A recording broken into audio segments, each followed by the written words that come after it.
it now and I ain't never gon' back down. I want it now and I ain't never gon' back down. I want it now and I ain't never gon' back down. I want it now and I ain't never gon' back down. I am no regular citizen. Do you understand what you witnessing? You cannot tell what the difference is. I want it all and I'm winning it. I do not care about opinions. Time to make a few decisions so I can take a position. I'ma go get it, I'm punching and kicking. I keep on moving, they offer me. Just do it and stop at our talking G. I'm not expressing no modesty. I can't see nobody stopping me. If there's a problem, I gotta solve it. Straight to the top, I can't see myself falling. I gotta grab it, there's no time for stalling. Number one stunner, don't have other options. Now I'm fired up. I'm sorry, brother, your time's up. I see the top and I climb up. I came from the ashes, I rise up. Rise up, rise up. I want it now, I gotta rise up. Rise up, I want it now, I gotta rise up. Rise up, I want it now, I gotta rise up. Rise up, I want it now, I want it now, and I ain't never gonna back down. I want it now, and I ain't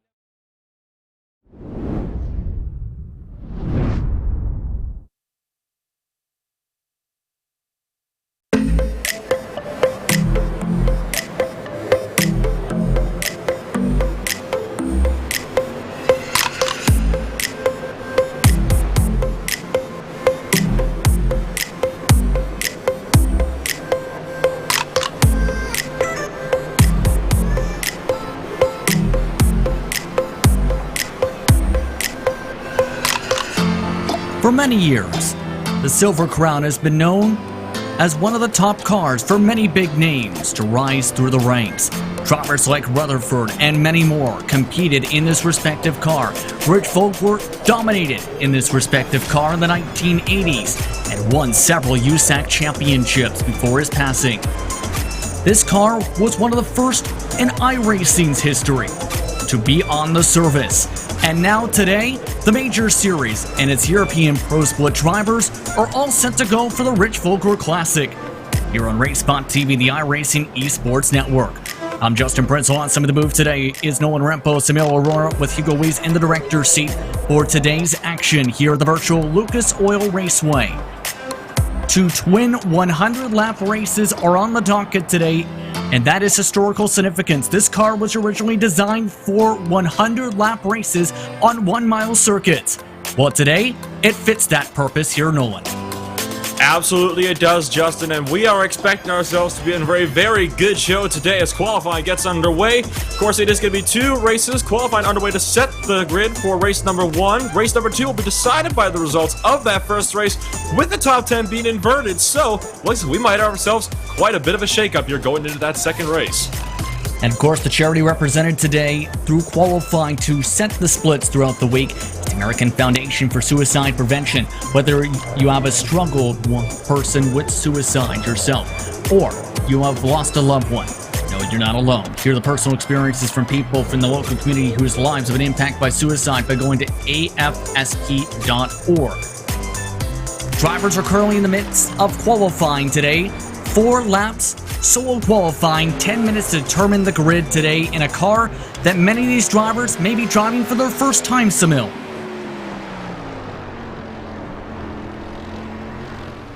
Nolan. Yes, indeed, Justin. It's, of course, one of the oldest cars that's been on the service, and it's a car that, frankly, does not get too much love anymore, so it's good to see, you know, the Major Series return into old roots here on the iRacing service in their 2020 campaign. I, myself, have driven these cars once or twice, and I can safely say that, well, it's definitely not an easy car to drive. It's far from it. In fact, I would dare to say, Justin, it's one of the most difficult cars to master on the service. Indeed, and it's one that has been around since all the way from the beginning here. And what can you tell us, Emil, about this race car, which has a lot of history, been around since the 1970s?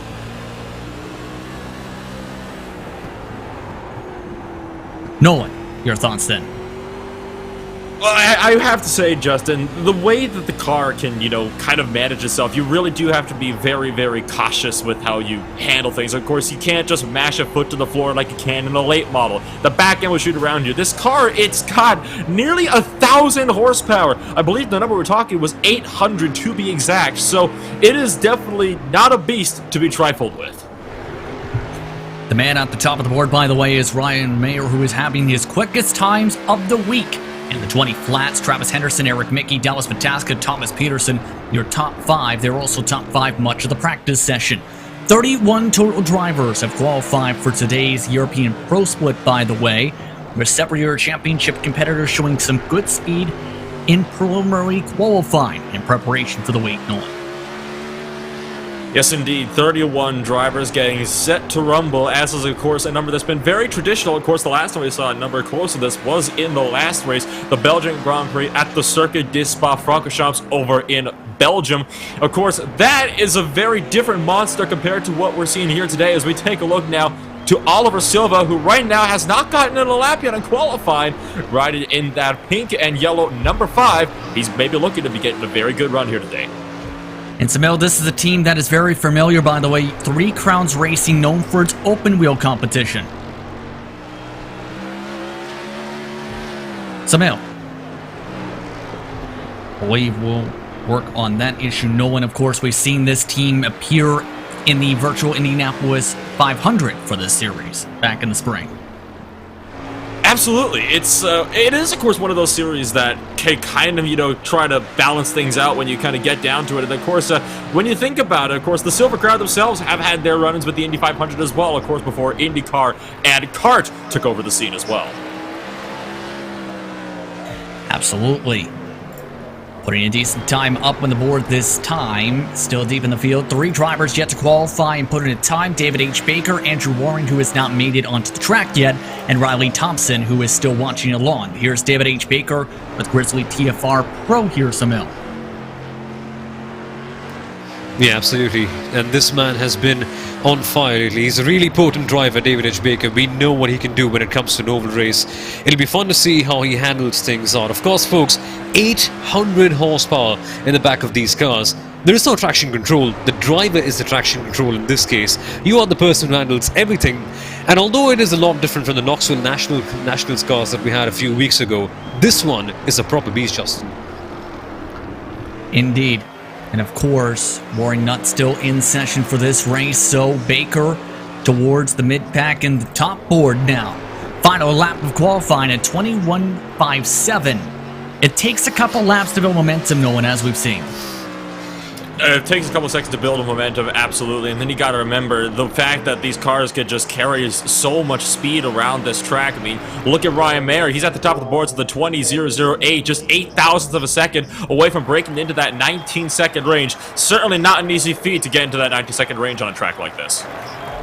Absolutely, and there's a reason drivers like Liam Sheen, who is the only air car running currently on the track, by the way, is taking the time to get some extra practice. This is not a car you normally see raced on.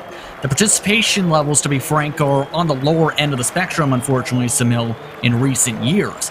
But it's still a car that drivers do try their hands on. They do. It's a really fun one, this. It's a really hard one to master, so for many drivers, it's a car where they can actually go in and test their abilities. And although it may just look like just turning left all the time, it isn't. It is far harder than just that. Your throttle movements need to be perfect, and your steering inputs as well. You just cannot be very unstable with this car. You have to be very smooth in approach. So for many drivers, this can be a proper challenge, and that's why we're seeing so many people coming in and actually giving it their best shot here today. And as he decides to stop his practice grouping, there's still about 3 minutes and 30 seconds for qualifying.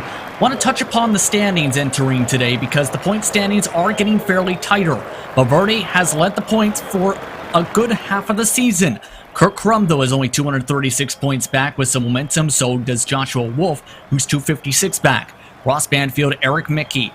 Round out your top 5 with Riley Thompson, Dawson Brock, Dallas Vataska, Travis Henderson, and David H. Baker. Your top 10 in the pro standings entering tonight. As well, you have the team drivers who have been looking very strong. Grizzly, TFR Pro, their whole unit has been strong as a group. Bombshell Motorsports Incorporated still keeping them within distance, though, just 93 points back. Then the rest of that group, no one massively separated, as much as 2,000 points back.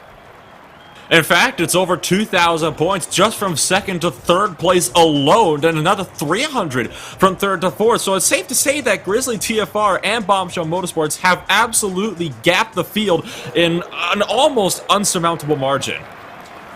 It's been that type of a season, to say the very least. You also have teams like the Apex Racing Group Blue, who are well represented today in the field. Elite West Racing Blue, I should rather say, represented today by Richie Hearn, the Railroad IndyCar driver from the 1990s, and other teams like UDox Motorsports and No Emission Motorsports have been very quick in preparation for today's action. Expect them to try and gain some valuable points.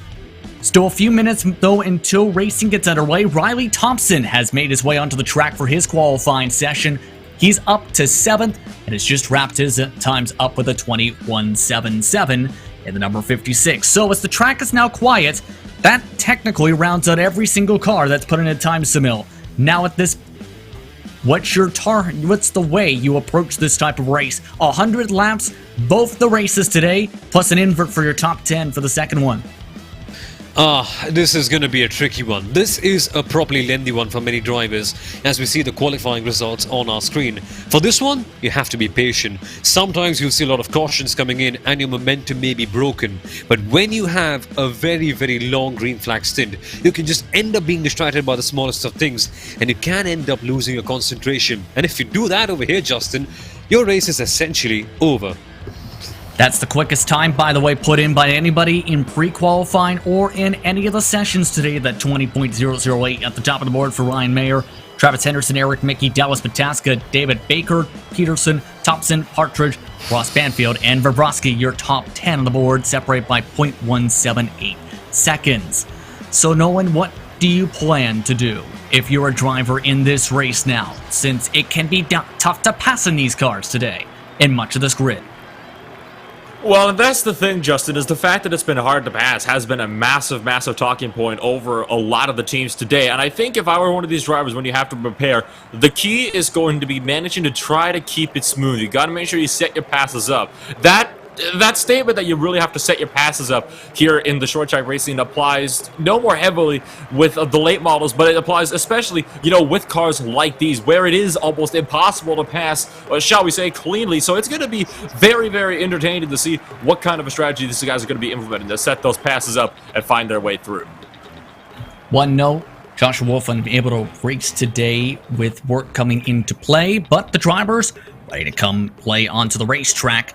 Seen 32 drivers have made their way to the track. A 33rd was not able to put in a time and get into the racetrack in time for today's action. Drivers now making their way to the grid. Here's how they'll line up for today. It's Ryan Mayer on the pole today with Travis Henderson on the outside. Row 2, it's Eric Mickey and Dallas Pataska. Row 3 sees David Baker start alongside Thomas Peterson, with Riley Thompson, the youngster, in 7th alongside Ray Partridge. Ross Banfield and Trevor Vrbowski round out your top 10 today, Nolan. And it is going to be Colin Martzov down at 11th with Cordell Cologne just beside him. Dawson Brock and Andreas Robertson in that 7th row. Kurt Crum and Michael Hagstrom 15th and 16th. Marcus Niskanen 17th and 18th. Richard Hearn in 18th place. Mike God, Yal Valverde 19th and 20th place. Christopher Reagan 21st. Tom Draling 22nd, Justin. Yes, indeed. Silva, 23rd spot. Sorenqvist in 24th spot. Sheen, So, Brown, Apsey, Barney, Lane, Snyder, and Banfield will round out your respective drivers. As mentioned, 32 cars, 16 rows of machines, all set to take part in the Rich Vogler Classic. Now, who is Rich Vogler? Of course, for those who do not know, has the most combined wins in the history of USAC with 171, was the 1987 Chili Bowl Nationals champion, won the Pepsi Nationals in 1985, won 2 Sprint Car Series championships in 1989, and 5 National Midget Championships. A very successful career where he also competed 5 times in the Indianapolis 500 throughout his time in his career. But days before his 40th birthday, fortunately, during the Joe James/Pat O'Connor Memorial Sprint Car event at Salem Speedway, had an injury that took his life at that time. It's unfortunate at that moment that happened, but a successful career overall. Today, the Major Series will be honoring his name. One lap until we get underway. Samil, your keys to victory. Okay, Nolan, your keys to victory then. Keep it clean, keep it smooth, and of course, keep it away from that wall. It is going to be very, very crucial that these drivers do whatever they can to make sure that they try to keep it off of those walls, because I'll tell you what, these are one of those short track cars where you do not want to be hitting that outside wall. It will usually result in your roof having a bit of a visit with that track. Indeed, of course, we're at Lucas Oil Raceway today, by the way. Lucas Oil Raceway, based in around Indianapolis. This distance of the track, 1.1 kilometers, 0.686 miles, 12 degrees of banking in the corners, and progressive banking as well with that apron. But these drivers today are looking to try and find their way into victory lane.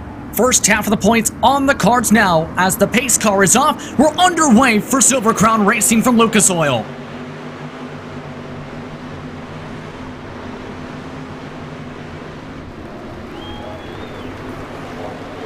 And a great start right from the jump by Ryan Mayer, already up by a few tenths of a second. Henderson already quickly to second.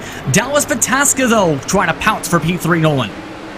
Indeed he is. Pataska's on the hunt, but now the top 5 or so single filed out. Behind them, you see Dawson Brock trying to make a look for position. A lot of these drivers running the top line, trying to dominate off the corner. We have one at the outside wall, though, and that might cause issues. It is going to cause issues. Mark's going to around, and one car around, that's going to be a middle field. Huge wreck. Oliver Silva up and over in a crazy crash. Sorkvist also doing barrel rolls down the back straightaways. The caution flag is out. See him right there, flipped around. Snyder also involved in the incident. So several of your championship contenders involved early in this one. There is a faster pair available. That's the bright side, Samil, in this one as we take a look at your replay. Yes, indeed. So these drivers do have one fast repair, but they don't want to use it so early on.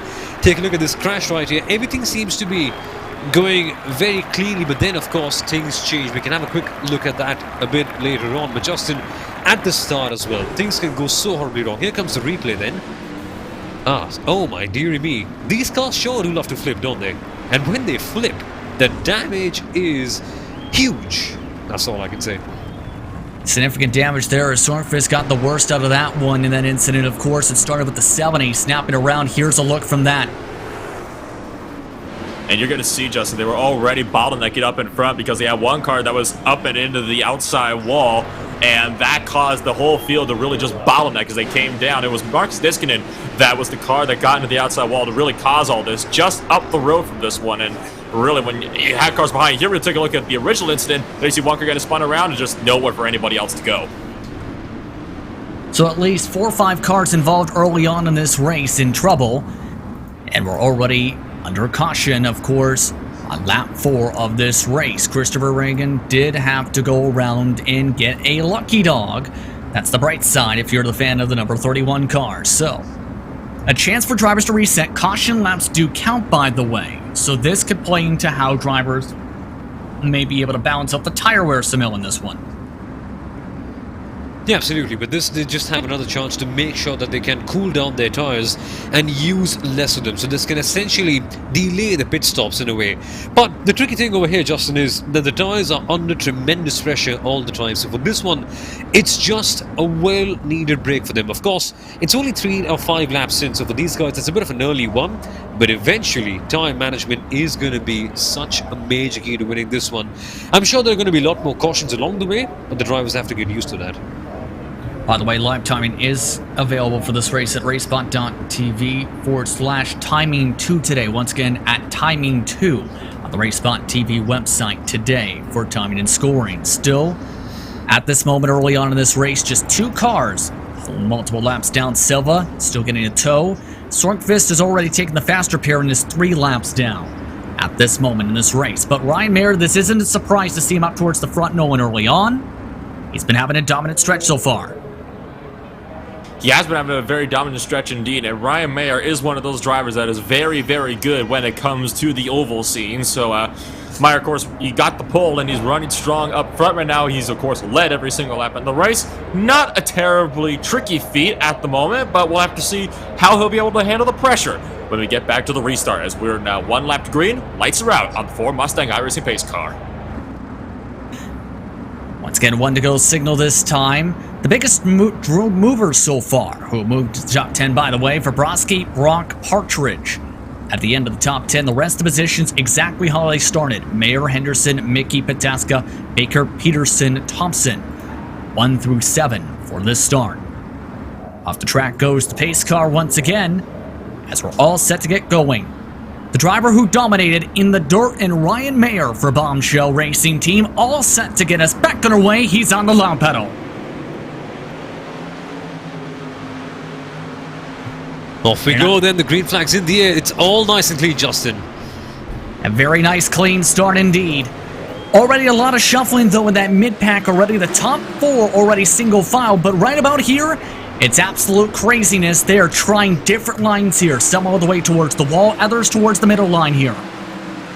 And Cordell Cologne just behind, trying to make a move on Bombshell Motorsports. Kurt Crum trying to hold the outside line. That is almost contact, but they managed to keep it steady.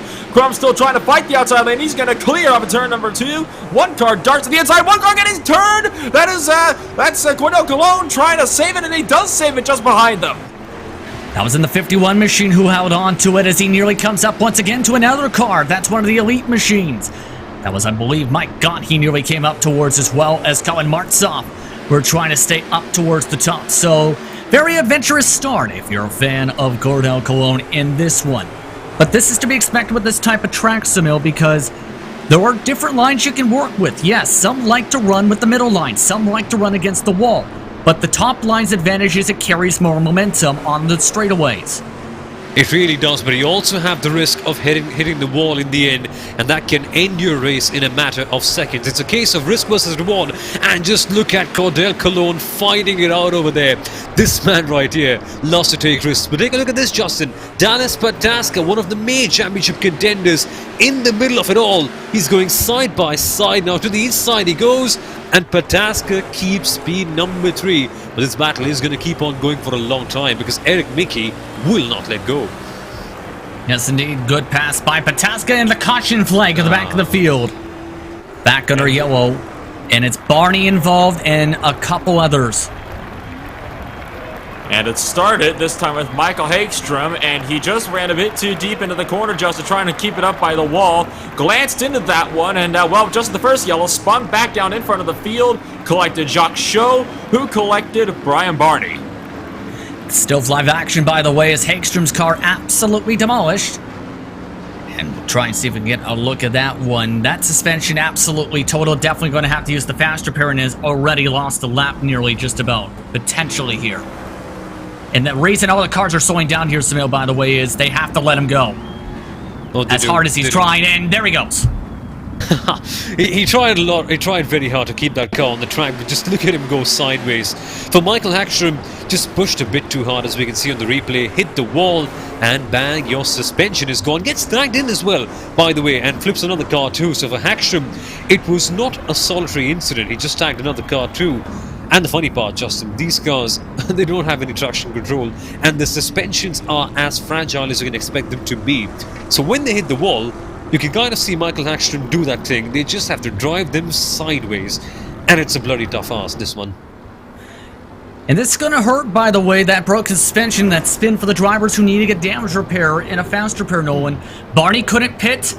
Drelling had to wait for him to go into the pit lane before he can duck down. So a couple of the cars involved in the last caution flag here have to now wait an extra lap before they can get damage repair. And I'm pretty sure there are quite a few drivers that, you know, might not be the happiest of campers in this. I know another driver that has damage is, of course, Brian Barney, who is still out on the racing surface. One driver that just came back down to the lane is Mike Gaunt, who's just now pulling into his pit box. So it really does kind of make you wonder, I mean, what is going through these drivers' heads when something like this takes place? We do have one driver that is starting to work his way up through the field, another driver dropping back. That is Tom Draylen. That's going to fall to the end of the order, and it looks like that number 13 machine is going to get waved around the pace car to catch the tail end of the field. Yes, Sorkfist is your lucky dog, and that brings up a great point. Draylen had to wait so long that he lost the lap because he had to pit, but of course had to wait behind the damaged race car. So Sorkfist with a caution flag gets the best moments and takes advantage of the caution to get one of his laps back, but unfortunately Darling loses a lap. And timing in this case is quite important because of course you want to go out at the right time and come out cleanly ahead of everyone else. And of course this may be a very short speedway, so having the idea of clean air over here is a little bit outlandish, but still if you can get out ahead of all your main rivals, it does a huge advantage to your entire race, because in the end folks, it's so hard to pass over here. We barely see drivers making moves because you have to carry so much more momentum right here. So if you get the positions in the safety car or in the pit lane, hey, might as well get those done in. 100%. We're getting ready to go for the one-to-go signal this time by. That's why we see drivers trying to double them up down this front straightaway. Your top 10 now at this point is Mayer, Henderson, Pataska, Mickey, Baker, Peterson, Brock, Bobrovsky, Crum, and Partridge still. Riley Thompson, by the way, shuffled out of the top 10 after getting loose down the back straightaway. Cordell Cologne able to get it back up to 14th before the caution flag. Valverde, your points leader, is deep in the field still, only 4 spots gained in 16th. So a couple drivers still struggling for sure today, and no doubt they have a lot of work to do. Meanwhile, the pace car is going to pull it off to pit road, and it is once again in the hands of Ryan Mayer. Henderson will no doubt trying to fight the outside line. Will Pataska make a move on this restart as well? But for now, Ryan Mayer off of turn 4. The green flag is back in the air. Back underway once again. A good jump by Ryan Mayer. Single file for the top 3. The first fight for about P5. Good run by Eric Mickey off the corner, nearly hit the back end as they'll try and avoid the traffic. Baker defends 2 lines as Peterson now fighting with several different teammates, trying to line up alongside with a good cut by Mickey though for P3. They're all scrapping out over here. You can see them go side by side in the back. Mickey is going side by side as well. Oh goodness me, something's happened. Caution again. And another wreck, and it's another 5-6 cars nearly involved, and it just involved one of the cars who just came out of the pit lane. Jock Show among the several cars involved. We'll take a look here on the replay. This was not ugly here, Nolan. Or not pretty. Well, this time it was actually car-to-car contest started this. As you just saw, Isaac Schneider was the car that started all of this when he got into the back of Sean Brown, and really everybody else just piled in, and then poor Oliver Silva just came out of the pits, just let the field through, slid the back end out there on the way, and just could not get it stopped in time. And, well, there you see it from the air as well, and watch us. The track just kind of bottlenecks on the top side. One car spins down, and all of a sudden, nobody has anywhere to go. And who was that in that turquoise and gray car that I think just barely split the gap? What a maneuver, to say the very least. I believe that might have been potentially, yes, indeed, it was Kyle Apsey in the 87. Making one of his first starts of the season in the 87 machine, just darted through threaded the needle in that incident.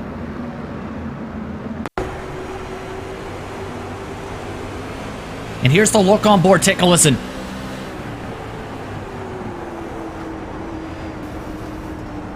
Holy cow, I mean, you look at something like that, you just gotta wonder, you know. It's one of those things where you all have that split-second decision, and you just have to go on instinct. You don't have a lot of time to make a proper calculated decision at all. You just find a gap, and you gotta commit to it. He committed to it, and that's what saved him from just ruining his race. Exactly. And then with these cars, we just chuck the steering wheel a bit too quickly to try and go for a gap that you find in. They can just spin it around on their own as well. So it's just not as easy for these guys. And avoiding crashes, yeah, that's a probably tough ass, isn't it? Indeed, the independent driver, by the way, in a 6th start of the season, 45th in the point standings, looking for what would be potentially his first top 5 run of the campaign. Still plenty of laps to go, by the way, at this moment. Tom Drilling was the lucky dog in the number 54, this caution flag period. So now 28 cars on the lead lap with still plenty of laps to go. And remember, this top 10 will be inverted. And at this point, do you play for max points in the first race or second race? Because at this rate, it might come down to both of them, Nolan.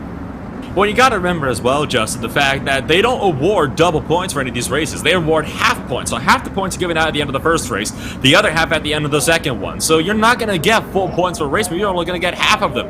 So you got to really do got to position himself, because if Ryan Mayer wins this race, he has to start race 2 down from 10th place, and he's got the skill he needs to work his way up there. But the question is, if it's going to be like this one where it's going to be yellow after yellow, will he have the time he needs to work his way up there? That's going to be the big question.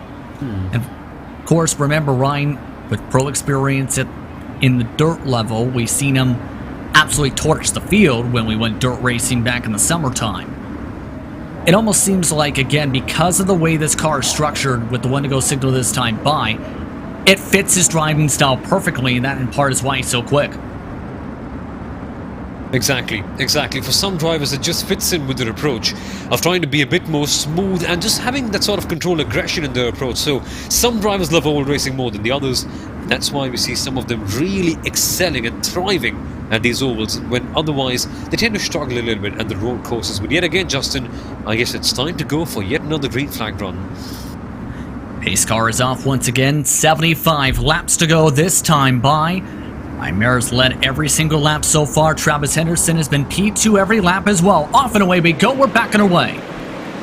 Big launch that time for Ryan Mayer, who's already well clear of the field by a couple car lengths on the entry to turn number 1. Side by side, though, for the third position. Oh, trouble in the back. Isaac Snyder turns the car in front of him. Caution is out. And again, the leader in points for the Legends division, Michael Hagstrom, involved in a second incident of the race. Oh dearie me, the crashes are back again. The bombshell driver just clips up the back of the car.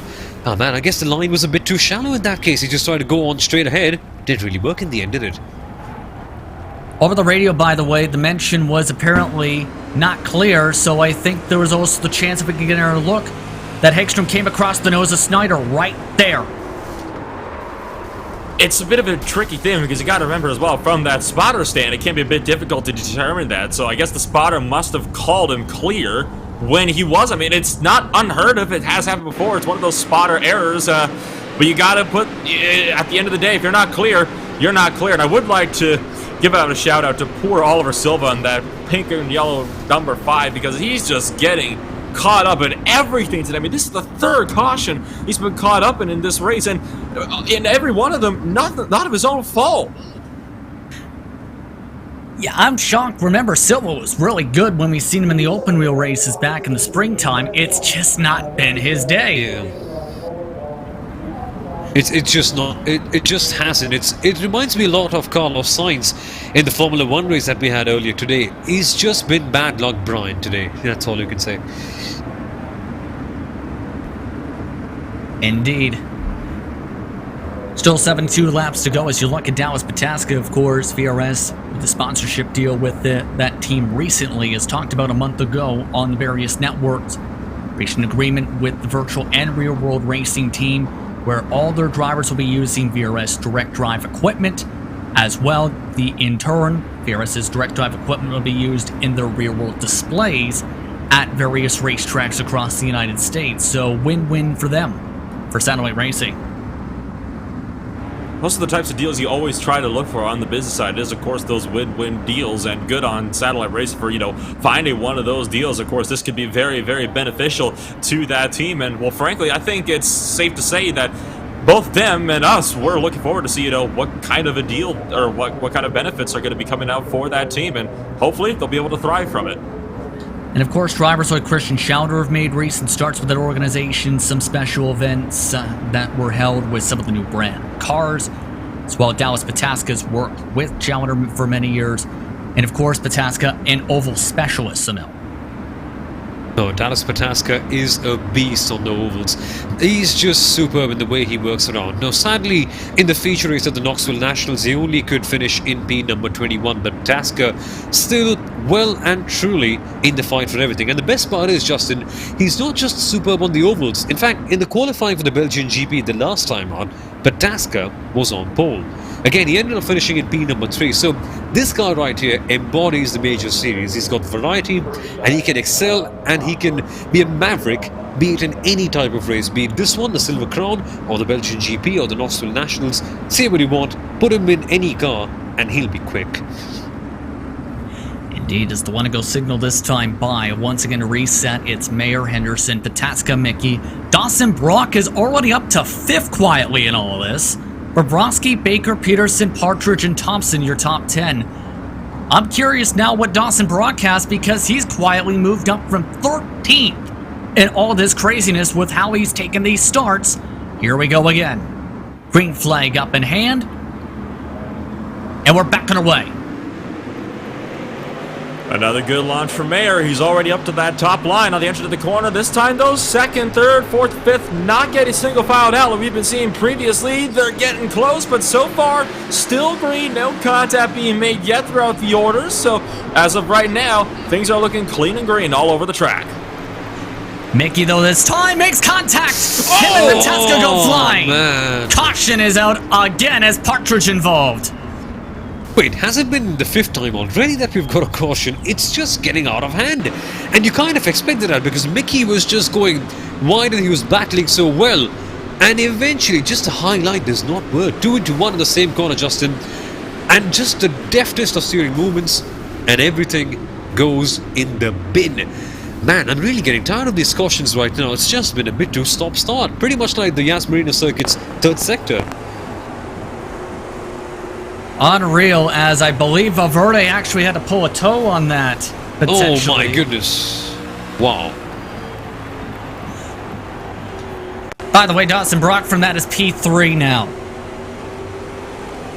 Right, so that is going to be, I think, one of those incidents that might be looked at post-race. I mean, it's a really difficult one to call, and you got 2 drivers trying to fit into the same piece of real estate. Yet Eric Mickey that was slowly coming down the track. Yeah, Pataska that was slowly coming up the track. They collided. Both of them, flipped up and over. Should mention that Trevor Bobrovsky drove directly underneath both of those cars in that mess. Might need to take a look at Valverde, though, because he drove backwards on the track, and curious if that may be a factor here. Take a look. Trying to get back going, goes backward around the cars, and when he turns around fully, poof goes the car. It's not returned to the pits. I'm not sure what happened there, but it's likely it may be a done race as a result, as he has not scored as in the pits. Oh boy, this is going to be huge for the championship. This is going to be mighty huge because, folks, remember, while Valverde is at the very top, for kinetic racing, I beg your pardon, Valverde is in the lead of the championship. This is huge, and this could be something related to driving backwards, Nolan. Yeah, I mean, it's one of those incidents, you're not supposed to drive counter course on a racetrack, even if you're trying to get a car turned around. And I mean, iRacing is very stingy with that. So is real life racing. I mean, I can count a few instances on my track where I've had cars that have driven, counter course to the track and have been punished very, very severely for that. So I think you might have just been disqualified for driving backwards on the racetrack. I mean, it would be a first for the season for sure. Remember, there was more than a 200-point buffer he had as the points leader. Might have a shot still for race number 2 later on today. We'll have to wait and see. But now, with all this craziness, it's now Mayer, Henderson, Brock, Bobrovsky, Baker, Peterson, Thompson, Banfield among your top cars. Up at the front of the field, it's a whole field of Grizzly machines up towards the front this time. And these guys have a huge opportunity right here. With all the big runners sent into the back, they can come in and get all the big points that they want. But the clear thing over here, Justin, keeping it clean. And it's been much easier said than done. Man, this should be a fun one. Let's hope that we finally get a good green flag round. Here we go then. Back underway as the bombshell machine pulls off and away. As all the Grizzly machines try and hold on in front. It's a P2 through 5 fight for all the teammates. The first of them still Henderson. Brock gets clear for 3rd. Bobrovsky gets clear for 4th. Baker clear for 5th. And caution's out already. Again, did not even make it a lap. It's a backstretch wreck for the number 13. And Kyle Apsey caught up with this one as well. This one of his own doing. Apsey slid to the left, shot right into the wall. Up and over he went. He actually nearly snapped on the corner entry that time after hit by Tom. I'm drilling. Then he bounced off the wall, and then you have the 13 just avoid him. Can What? confirm that drilling did touch him right here. Man, what are we doing here? I'm gonna pull a quote out of Sebastian Vettel's book. Are we racing or ping pong? That, Justin, was a mighty huge accident. And that's the thing with these cars, right? You just tap them and they fly. So a couple demolished race cars now with 61 to go. That might just be the understatement of the day, Justin. A couple is just the understatement of the day. About a third of the field, by the way, has had to use their fast repairs. And among the lucky dogs, I believe Eric Mickey getting it this time. 3 laps down, that's how long it took for him to get towed after being a front runner early on in that contact with Dallas Pataska. Drivers currently off track are Pataska, Gaunt, along with Apsey at the very moment. So, at this point, if you're Travis Henderson here, Nolan, what are you feeling in your head? Because he's been second this entire race so far. Well, I mean, part of, finishing a race is, of course, keeping your nose clean, and I have to hand it to Henderson. That's exactly what he's been doing. He's been keeping his nose clean all race, and right now he's running up there in that second position. He's got to find the other thing he needs now, and that is, of course, the pace to run down Ryan Mayer. He also needs the time, though, under a green flag run to be able to have the time to run him down in the first place. So right now, this race really has kind of gone in the favor of Ryan Mayer, and I would like to point something else, Justin. A couple of people might have noticed those yellow blinking lights inside the cars. Those are actually caution lights inside the cars that indicate when a yellow flag is out, much like you see on Formula 1 cars. Fun fact. Absolutely. And there have been some little details added to some of these tracks, mind you, as you mentioned some of the lights with cautions. Some of the racetracks in the new build had caution, hit road entry, and exit lights added, specifically as part of some of the new details added. Yeah, the new update has been quite detailed in the end, of course. We also have on-track announcement as well. We've got Connery Maddock and Paul Smith of Racesport TV having their voices in the game. How cool is that? But something that's going to be even cooler is the fact that we could perhaps, and I'm desperately hoping for this one, we could perhaps have a 2-lap long green flag run. Hey, who knows? Perhaps we could have a 3-lap long one. Oh boy. Yeah, that would be really exciting. Have to wait and see, as this, remember, is not an easy car to drive. We will ensure you know, as the Wendigo signal is out. What a drive for Dawson Brock so far. Your biggest mover of this race, Nolan. Indeed. Again, it has kind of gone in the way of Dawson Brock. I mean, a part of it has to do with the fact that he hasn't really had to, do too much passing. He's been keeping his nose clean too, and he's been quietly working his way up through the order as cars in front of him gradually take themselves out of contention. So, I mean, Brock's been doing a good job, again, at keeping that nose clean and making sure that he can just run it clean as far as he can. Well, we're about to go green flag racing once again. Let's see what's going to happen on this one. Ryan Mayer has been in control of the field every single jump. Once again to his marks. Once again leaves Henderson in the dust. Green flags back out. Another good launch as all the teammates scrap for Ps 2 through 5 once more.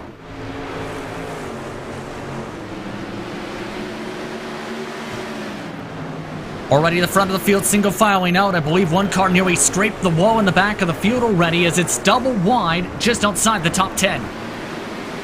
Double wide just inside the top 10 indeed. Carla Maltzoff slides in a line right behind Liam Sheen. So field starting to single file themselves back out. We have made it one green flag lap. Looking behind though at the 48 of John Lang was getting put at the outside wall. You got Richard Hearn trying to dive up the inside, and still cars duking out for position further down the order behind though, but it looks like we've got ourselves mostly single filed out throughout the entirety of the order for now. Oh, never mind. One car's into the wall, and that is no doubt going to be yellow. He's just grinding the safer barrier. I mean, come on, guys. We haven't hit a yellow yet, so that actually is not going to be a caution. We're staying green. And still driving straight, so he's lucky too. Now Peterson's been spun around in live action. Here's what happened to Robertson. Oh dearie me, when these cars get on the wall, we've seen it time and again on iRacing, they just keep on grinding and they get stuck in the middle. Thankfully no caution back there because Robertson was able to get it back down. But on the track as well, Justin, we saw a spinner. It is still Ryan Mayer who has somehow kept his nose clean. Again, that's slightly easy to do when you've got nobody up ahead of you. But man, 48 laps in, we've just seen drama on every single one of them when we've been racing. Approaching halfway in race number 1. Yes, there's a second one after this, by the way. In sim time, just past 9 p.m. under the lights. The gap is already half a second, but him and Henderson are near identical Nolan in lap times. Just 2/1000ths of a second separated them last time. And it really does show just how evenly matched they are on these cars and in these tracks. That's more impressive than anything when you consider how difficult it is for these cars to be driven. I mean, it is certainly not an easy feat in the slightest. So the fact that their lap times are that close to each other is really quite impressive. Taking a look on board, this is Vrosky in the battle for 5th. Following behind Riley Thompson, that's also David Baker that they're catching up to as well. And you can see just the different groups. There is a little bit of difference in banking right where that seam is, where it's a little tiny bit flatter compared to the higher up grooves, and some drivers like to put 2 tires on that groove. It just depends on their approach. Certain drivers, they want to get a more outside line towards the entry so that they can power out and get a better exit towards the very end, whereas some drivers, they like to keep things just a little bit more shallow. And as I say that, Justin, the unthinkable has happened. We've got a caution. How many times have we seen that? A decent bit, about a half baker's dozen. Let's take a look at this one, as this included several drivers like Barney, Banfield, and this red machine and John Lane, who was sent around in a tumble, while another car did a full-on tumble in Banfield. And it's been an interesting one this time, Justin, because John Lang actually got a bite of snap oversteer on the exit. Richard Hearn had nowhere to go, drove through the back of him, and then Andy Banfield just caught up, wrong place, wrong time, and rip-rolled the car. And again, should note, Brian Barney slid right underneath him, not even an inch to spare before he would have clobbered him and no doubt ended his race too. Let's take our look at Banfield and his situation, by the way. The number 16 V Apex Racing Group Blue. Driving along, and then he's no longer not driving along. Yup, all of a sudden he's bouncing like a tennis ball. And that's what happens with these cars. You touch and you get spun around. And yet again, we've got another caution. Now, when I was making my notes for this race, I thought, you know what, mental stress is going to be something, because these drivers, if they get a big green flag run, it's just going again and again and again and again in a very short oval, turning left all the time. Actually, those notes have been just put in the trash bin, because these guys, I thought that it'll be excruciating to go for a long green flag run. It's going to be even more excruciating to go for a caution run after every single lap. There's no continuity. There is no sense of doing things regularly. There's always a break in the middle. And that means that they just cannot establish the momentum. And momentum is something that you also desperately need with these cars. It's just the most scrappy race I've seen or commentated on ever. Even more than the Rockingham 400, actually. On that note, we'll take a quick side-by-side as we are approaching the final 45 laps. You're watching the Major Series live on iRacing Esports Network and RaceSpot TV. Stick around.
Back underway as we're just about to take the green flag. And for some drivers, like Ryan Mayer, they're hoping this is the reality, that it's going the way he's hoping, leading every single lap.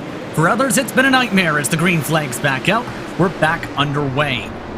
Among the drivers back inside the top 5, Riley Thompson has broken up the Grizzly Motorsports 2 through 5 as they nearly run each other over. So still drivers fighting very, very aggressively, trying to find whatever spots they can get before that inevitable next yellow. And right now, things are running very tightly nose to tail. The first side-by-side battle right now. Oh, one car getting sent around is Kurt Krum. Behind the one car's up and over. Colin Martin is over. That's going to be the huge one over there at turn number 2. 3 cars upside down. Pretty sure at least 3 cars have reached an incident limit. There is one of 16 incident points. With so many caution flags, at least 2 reached it after this. Oh man, yet another big one. Just the slightest of misjudgments and margins right here. You simply cannot put your nose in the wrong place here. As we now see the Ford Mustang pace car frustratingly being called back into action yet again. And it is so tricky to drive these cars. They are so oversteered, they are so hard to handle, and we can definitely credit the drivers for just keeping it on the track, but sadly, that hasn't happened yet. We are just seeing them lose control, and even the slightest of unsmooth steering movements, and this car could snap on you so hard that you can't even go back to control it. And in that case, it just seemed like that yet again, putting the nose in the wrong place, in the wrong time, and eventually it was not one driver or 2, it was more than 3 or 4 drivers being caught up in that one. Yikes. Extra yikes. 42. Approaching the final 40 laps or so this time. And at this point, as Ryan Mayer says, I want somebody to think I'm going to pit. Likely they're never going to have to pit it the way this is going. I mean, I guess they don't have to worry about fuel at this point. They are going to be very well safe on fuel. They haven't had enough, I would dare to say, Justin, they haven't even had enough time to get the tires fully up to temperature from the time they left the pit before the start of this race. I mean, they've gone through at least several hundred heat cycles, let's say that much, but keep this in mind. People may think, oh, it's an oval race. You just turn one direction. It's not that simple, though, Samil. You have G-forces to think about. You have to think about your braking marks. You have to be able to set your car up right to have enough downforce in the corners. It's not just as simple as, okay, I'm turning it left. No, it's not. It absolutely isn't. And the one point that you mentioned right there, Justin, downforce setups. Now, in a road course, setups are primarily based on how you feel about driving the car. There's not a great deal of performance to be gained, but on the oval, when there's barely a lot that the driver can do in terms of their driving, the setups are literally the most crucial thing involved. So these drivers, they spend hours, the really good ones, trying to figure out the right setup. And with these cars especially, there is barely any aerodynamic help. I mean, when you compare these cars with the Knoxville National ones, they are pretty much rudimentary, these ones. There are no aerodynamic components, nothing that adds downforce. It's purely mechanical. So just keeping it on the track is a big achievement. But that's the one sad thing. They haven't been able to keep it on the track, sadly. Keep in mind that these drivers running essentially on near similar setups, there's not too much things you can really adjust on this car, mind you. There's the steering box ratio, some tire pressure, steering offset and front brake bias. You have the shocks, the springs, the rear bounds, the cambers, the casters, the towing in the front. And that's just about it, and a couple things in the rear end. Essentially, outside of the weight checker, you've got nothing else to really adjust for once you get onto the actual racetrack. No. See, all those little things that you just mentioned, Justin, that's the exact reason why I am not a setup builder and why I don't think I would ever be able to be a setup builder. But, going back to it, I mean, it isn't as easy as just turning left, and I mean, you know how fragile Indy cars can be. Imagine these to be the Indy cars of short oval racing. That's pretty much what these are. I mean, they're very, very fragile. The smallest tap will send them spinning around like a top. And right now, Ryan Mayer is trying to prevent that from happening as he once again jumps clear of the field on the restart. He jumps up by another couple car lengths once again in turn 1 and 2 like he's done much of the night. But Riley Thompson's jumped up to the top. He's back inside a fighting chance for a podium spot in race 1. Oh, here we go then. They are going side by side around the outside. Tries to go to number 56. That is going to be a tricky one. He keeps it clean, thankfully, and that has been the story of the day. Around the outside is going to have a better exit towards the end. But no, not good enough to make the move. Good momentum, though, off the corner, though. Trying to get to the bottom side now. Can he get the better exit? No. Brock just able to give enough of a squeeze there to hold him up just a touch and keep Brock now with the momentum in the better part of 1 and 2. I mean, if the top doesn't work, try the bottom. Right now, neither of them are really working for that number 56 machine. Riley Thompson now under fire from Trevor Bobrovsky, who's trying the outside line right up against the wall, and Bobrovsky comes back down, slots in the line. He's not able to get the momentum off the corner. Currently, these cars have lost about a second or so to the race leader, by the way, in all this scrapping. Keep in mind, Liam Sheen in all of this has also quietly moved his way up from 25th to 6th. And now there's contact, one of his teammates getting into the wall. Ross Banfield squishes a bombshell car. We stay green. That's Kirk Crum again. Oh man, that got really wild right there. Ross Banfield, of course, one of our main championship contenders, being shuffled back to be number 16. That doesn't help. That barely helps anyone, including Banfield. My goodness me, this could just get out of hand so very quickly, and we are getting to see that the wrong way. Banfield, of course, well, he's been doing quite a good job in the series so far, but just getting squeezed around there, squeezing around the driver too. Man, the margins out here are just so tricky as we now see them go side by side. Wow, that is good racing. Just barging wheels touching each other. Wow, keeping it clean and keeping it exciting. That was near trouble though with Colin Martsoff. Near trouble behind them as again another car nearly snapped it. That was Mike Gunn in the backdrop. Everybody's having an adventure right now, let's put it that way. And by the way, there's still 30 laps to go. Still 30 laps to go, and we are now on our longest green flag run of the race. So there are a couple side-by-side battles that have still yet to be determined. Among those being, of course, Cordell Colon, who just had to fall back in line with Kirk Crum in the fight for 12th place, and Andreas Robertson right now trying to fend him off as well. So there is quite a few battles that have yet to be decided. There's Robertson up the inside. They're approaching some slower traffic, and Sean Brown around that inside line. So this might get interesting here. Crum's up the inside. He's going to take the spot by the time they reach the front straightaway. So Kirk Crum's up to 12th. Robertson falls to 13th. Will he try to fight back as here comes Cologne on the inside? Will they look for 3 wide? Contact is made, and there it goes. Andreas Robertson into the yellow is out. Caution is out again. Cautions, precautions, precautions, precautions. And that time Robertson bobbled off the corner and hit the tires of Cologne and spun them both down the track. Oh man, then you just touch another car with these ones. They don't think about anything, they say, okay, bye-bye, time for me to leave. And that is exactly what we saw yet again. It's been hard. Too many cautions have been going on. The drivers have barely been keeping it clean. And to their credit, this is not an easy car. This is a proper 800 horsepower beast of a car. As we now see Riley Thompson come in the pit lane. And this is interesting. We've ran 73 total laps, including all the pace laps. So, interesting decision here by Thompson. He's been running for points for TDR this season, recently joined SIMSA in his competitions outside the series, but is still running for the organization in this respective series. Interesting call here, there is unlimited pit tire sets. Should note as well, Liam Sheen from 5th place has also come down to the pit road, Justin. So a couple drivers making some pit calls. Should note Liam Sheen did have some damage on the front. Ross Banfield's also down, so was Oliver Silva. So just a few cars taking to the lane this time, but that is going to cause one of those drivers, and Liam Sheen, to drop well outside of the top 5 and set him up at the back of the grid again. So it's a bit of an interesting pit call there, as we got 25 laps to go next time by at the line. That opens up a few question marks now, because we've ran a lot of pace laps, yes, and they're going to sacrifice a lot of track position, but if they have to pit now, when do the others have to pit?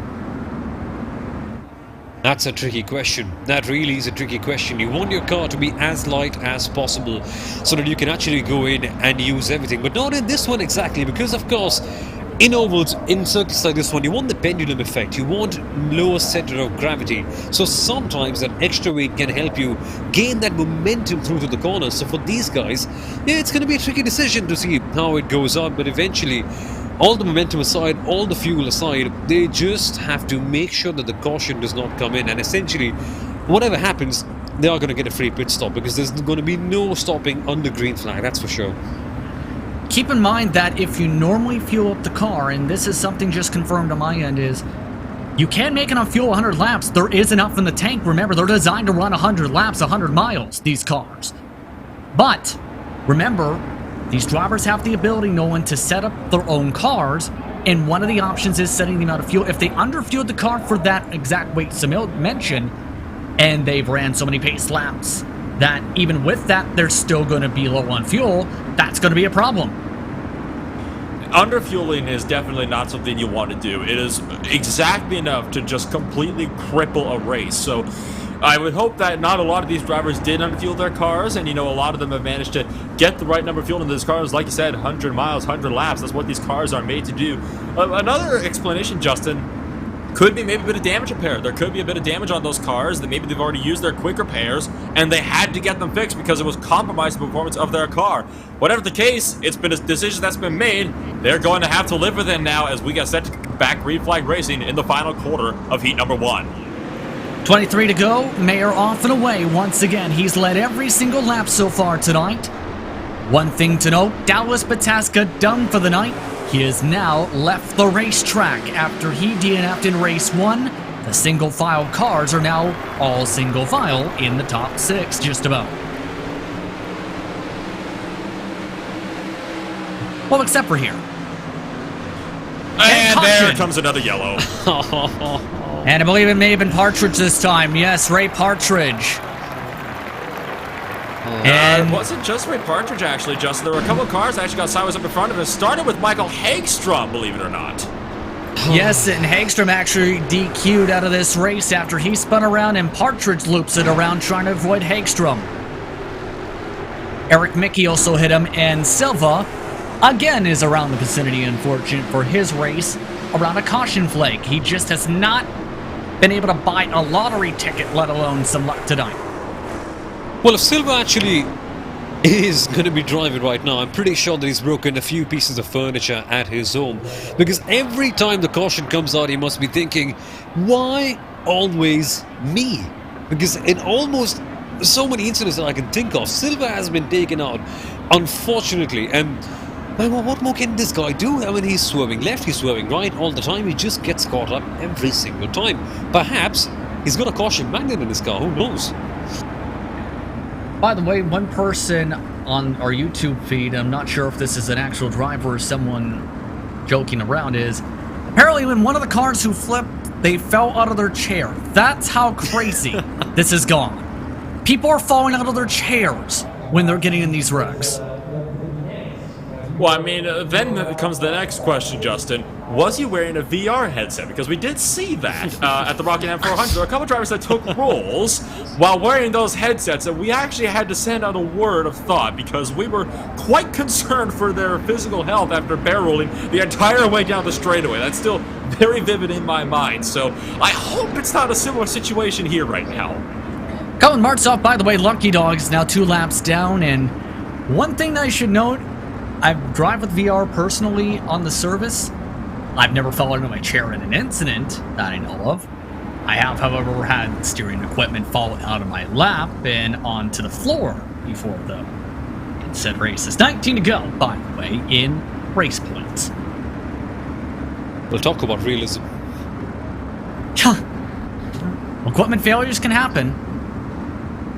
Still, though, there's still one more race to go, mind you. So at this point, as a driver, if you're in this type of a race, what's the first thing you shout to yourself as soon as you get that 5-minute warm-up?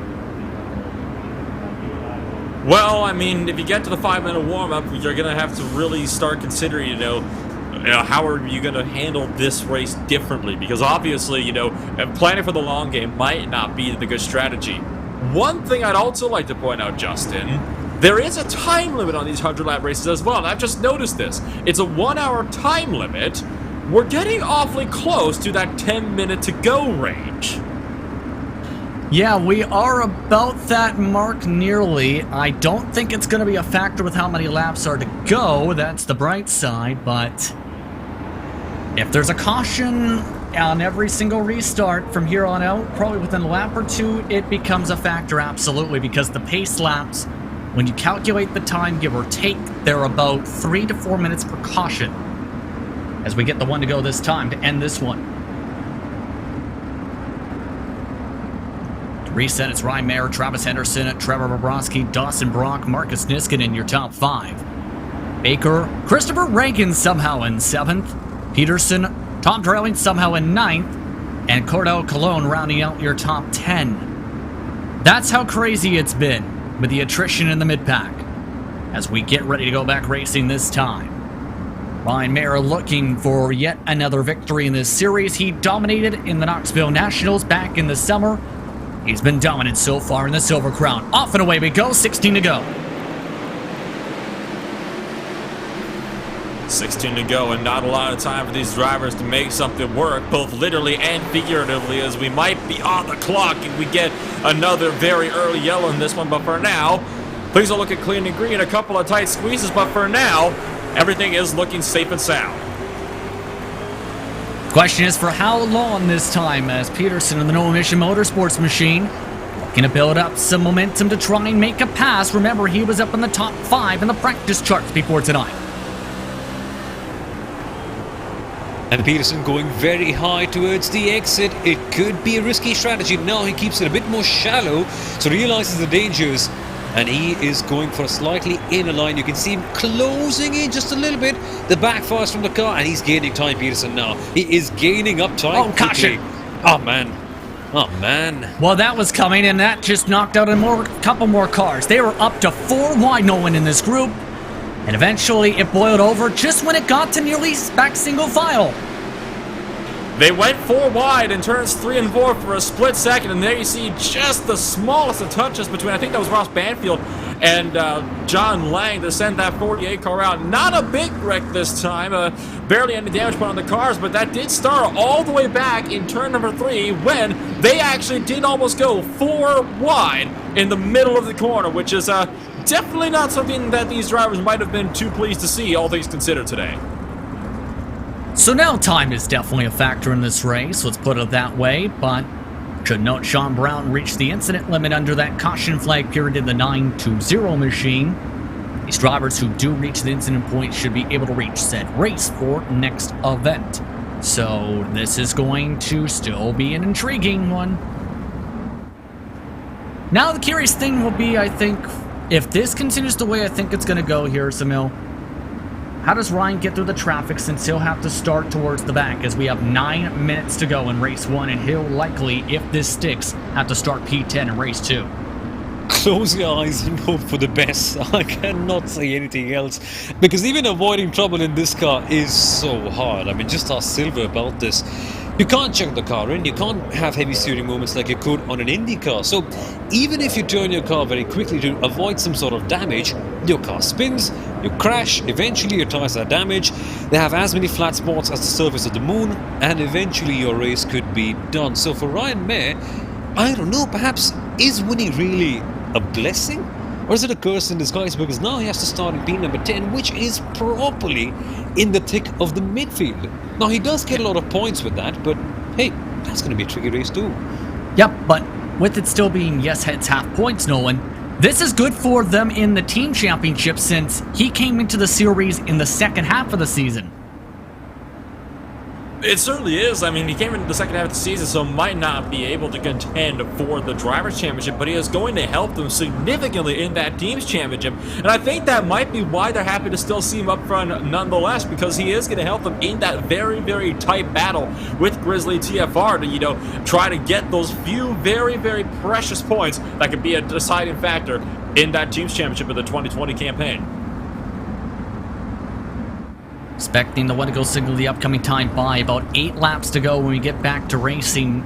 We're talking about the international split. The first event, I believe, did actually, he's knowing you more so on this one, had that go and finish under caution, so it is a potential possibility at this rate. Indeed, the first heat in that international split did finish under the caution flag, so certainly not an impossibility. I'm honestly impressed that we haven't even had more cars wiped out of this race. I mean, we still got even 17 cars on the lead lap right now, which is honestly pretty darn impressive when you consider all of the attrition around that portion of the field. There's still 17 cars, by the way, on the lead lap despite all the mayhem tonight. It's Mayer, Henderson, Brock, Bobrovsky, Niskanen in your top 5. Baker, Peterson, Reagan, Drelling, and Cologne your top 10. Kurt Crum, he's been treated like a ragdoll tonight, but it's in 11th, with Riley Thompson in 12th. Robertson, despite several spins, in 13th. Banfield, Mickey, Sheen, and Lane are your cars on the lead lap for the end of this one. 8 laps to go. Can the bombshell machine of Ryan Mayer continue his domination? Bit of a later start this time, off and away. Green, green, green, yes, yet again, we are going side by side. That is for P number 3. This could get rather tricky towards the end. That, folks, will be Dawson Brock and Trevor Bobrovsky. They are still keeping it clean right now, and that is very good, keeping it all single file. Of course, big points for the team on offer. It's indeed already the top 6 cars all single filed out. Peterson also able to get clear for 7th. The first fighting starting to build up, though, right in front of him. Niskanen wants to gain another spot for him and his team. He's trying to build up a run on the bottom side here, coming to 6 to go. 6 laps to go, and I believe, Justin, the threshold is once we hit 5 to go, another yellow at that point would end this race under the yellow flag. So with this, if they're going to have a yellow and go green, this would still be the time to have it done now. But we're just at that threshold now where the next yellow will end the race entirely. But so far, the battle is really down in the midfield. Starting at about 9th place is Tom Draley's right now in a very fierce fight. Cordell Cologne's trying to find a way through. And look at the hornet's nest of cars down here. Ross Banfield's in the mix as well, trying to find his way back to the front. You see Riley Thompson's in there. Got that! Cordell Cologne getting shoved around, and that will be the race as Liam Sheen all banned over, and all just like that, he won, done for the night. So the U-Docs machine, who runs in various different leagues in the service, not going to be happy. Let's take a look as tire-to-tire contact. Cologne is saved by Liam Sheen's bad luck, and there was a DQ for Kurt Crum in this. Not the way some of these cars wanted this to end. On the bright side, Cologne is pumped up from that. Oh man, how many cautions have we had? In fact, if anyone's watching in the YouTube chat, can you just do us a favor and tell us how many cautions have we had so far? Because we've just seen cars stumbling around, flipping over, getting sideways on the barrier, some directly teleporting, some driving backwards. What are we yet to see? Perhaps a car taking off and flying off into space. What's next? And of course, we still have another race coming up with reverse grid. Oh boy! On the bright side, Ryan Mayer has a few more laps under caution before he can take the checker flag. Travis Henderson, Dawson Brock, Trevor Bobrovsky, Niskanen, Baker, Peterson, Reagan, Drelling, and Thompson your top 10 of this moment. At this point, if you're a driver watching along or thinking about the next race, what is your notepad even looking like, in your opinion? I think my notepad would look like kindling right about now, Justin. Okay, so how big is the fire so far after working on that kindling? Maybe a story and a half thereabouts? Okay, so 25 feet. No, wait, that's more 15 feet. Yeah, thereabouts. Yeah. Okay, so that's a big fire.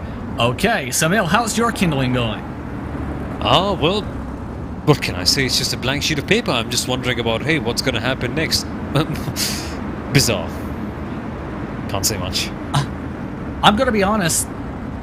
I'm curious how the American split's going to handle tonight as well, since they're also going to be having dual 100-lap races tonight. No. Oh, absolutely. I mean, and, you know, this race really has kind of reminded me of the Rockingham 400. Of course, that was a race that won in very similar ways like this. It really was a cautions, precautions sort of race. You know, we didn't really have a long green flag run for the entirety of the race.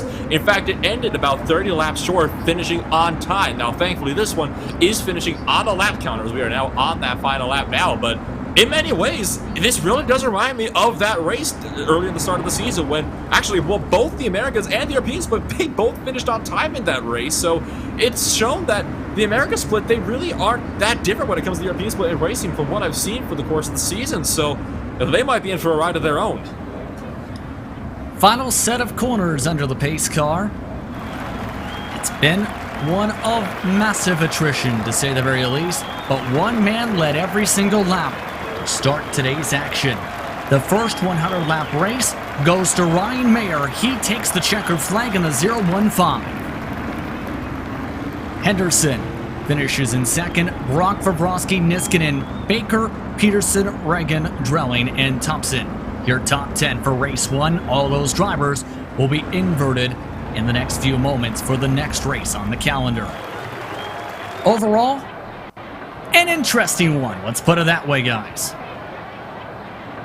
As we take a look at your results, as we mentioned, these 10 cars on your screen will be inverted, meaning Thompson will be your pole sitter for race number 2, with Drelling, Reagan, Peterson, Baker, and so forth, setting up the next top 5 cars in the grouping, while your winner, Ryan Mayer, will have to start from P10. Just outside the inversion points, Ross Banfield, Eric Mickey, Cordell Cologne, John Lane, Robertson, Sheen, Martzon. Your last drivers in the lead lap with Sorkvist, Crum, Silva among the many drivers who didn't have to and/or reach the incident limit tonight. Gaunt, Partridge, Brown, Apsey, Hagstrom, Andy Banfield, Richie Hurd, Snyder, Show, and Barney, your top 30. Rounding out your entrants into tonight's action, Pataska. Out of the race, Valverde reached an early DQ. That could have a significant effect on the championship standings. An intriguing way to start off today's action, to say the very least. Still a second race coming up in just a few moments. What a night so far. Let's put it that way.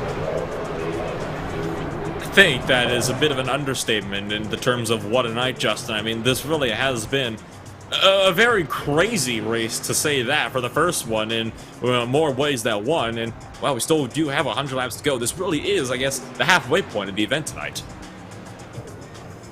At this point, Samil, it's going to get interesting how this plays out. Ask your opinions for race number 2 when we come back. Take a quick break. You're watching the iRacing Esports Network and RaceSpot TV's coverage of the Major Series.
Welcome back, everyone, to Lucas Oil Raceway for more coverage of the Rick Vogler Classic for the Major Series and its European Pro Split. I'm Justin Prince, alongside me is Nolan Rampos, Emil Aurora, Hugo Weeds, and Director Cedar, and RaceSpot TV, the iRacing Esports Network. After what was an interesting first race of 100 laps, it's time to do it again. A 10-car invert will take place for race number 2. Samil, what are your thoughts entering race number 2? Oh, I'm just hoping that we get at least 10 less cautions than we got in this one, because this one was just 2 stop-start. Sadly, there were too many cautions for us to enjoy the kind of racing that we had. And the best part is, when we had the good racing, it was fantastic. We saw so many good drivers battling it out against each other, going side by side for a long time. And sometimes it was them who made the mistake, and sometimes it was people behind who caused the caution. So there definitely is potential. I wouldn't say there isn't. Let's hope that they tap upon it just a little bit more so that we get a very good final race. And of course, folks, reverse grids are in application now. Yes, indeed. Let's take a look at that grid once again to remind you it's Riley Thompson who finished 10th in race 1, who will be your pole sitter. John Drayling finished in 9th. He'll start 2nd and so forth. Reagan and Peterson in row 2. Baker and Niskanen in row 3 with Bobrovsky and Brock. Rounding up the top 8 starting positions. Travis Henderson and Ryan Mayer round out your top 10. Mayer led every single lap in race number 1 of the night. Banfield and Mickey round out the top 12 with Cordell Cologne in 13th looking for some luck. John Lane starts in 14th, Robertson in 15th, Sheen in 16th, with the top 20 drivers rounded out by Martsoff, Sorkvist, Thrum, and Silva. Rest of the field, Mike Gaunt, Ray Partridge, Sean Brown, Kyle Apsey, Hagstrom, Andy Banfield, Richie Hearn, Isaac Snyder, Jacques Shaw, and Brian Barney, your top 30. Pataska currently out of the race and off track. Also back on track, however, is Valverde, so 31 will take place in race number 2. Nolan, your thoughts for race 2 as we get to see, can the bombshell machine of Mayer get through the traffic? Well, I think this is going to be a very interesting factor, to be sure, because remember, in that last race, it wasn't like Brian Mayer could really pull away from the field because he couldn't get a green flag run long enough for him to really make any headway. So this is going to be very crucial for him to see if he'll have the time he needs to be able to push his way back up to the front and win heat number 2 as well. By the way, for those interested in learning more about the Major Series, go to PacificMajors.com to find out how you can join the action today. Lots of different series on various different tracks, such as road courses, combos such as this, and many more, including some dirt action in recent weeks. Once again, PacificMajors.com. You can also find the Majors Garage for all your setup needs. To find out more, go to MajorsGarage.com to buy a new set. Riley Thompson looking for a new outlook for race number 2. He was cycled up and down the top 10 all race 1. He leads the field of race 2. We're underway. Underway for the second race tonight, the second set of 100 laps, and for now, the battle is on for 3rd place as Peterson manages to pull around the outside of Christopher Reagan, so that's 4th place done and settled. And looks like one car ducks to the inside. That was David Baker that had to take to the bottom. Got a bit loose off of turn number 2. For now, though, we are still running green. Indeed, we did have one car start from the pit lane, Jacques Shaw, because, of course, I don't blame him. With what happened in race 1, there's some good fighting as another car darts to the bottom of the racetrack. Another car getting loose on throttle. That's Brock. You don't want to get too close to the inside line, it just kills off your momentum and you cannot carry any speed at all. Brock now to the inside line yet again, he still fights hard. That, folks, is with Ross Banfield, and Eric Mickey is the driver who you're riding on board with, and he gets spun around. And ring the bell, it's time for our first of many cautions. This time, you know what, I'm going to keep a counter of this. I'm curious how the ticker is. The over and under is 15, by the way, based on race 1's numbers for those wanting to keep track. That was help from Cologne on the exit of turn 2, Nolan. It was help from Cologne indeed, and there was another one of those cases where Cologne was starting to push up, Mickey was trying to come down to diamond off the corner, and the two just collided in the middle. Not a big mess this time, it was just the two drivers involved, and Mickey had a very harmless slide at the inside. Well, not harmless for him, harmless for everybody else, so Mickey now going to be no doubt having a good run at things. He's not going to have a good run at things. He's going to be trying to have a good run at things as he tries to fight his way back up through the order to fight for those top spots again. Take a listen. This is the onboard Cologne in the 51.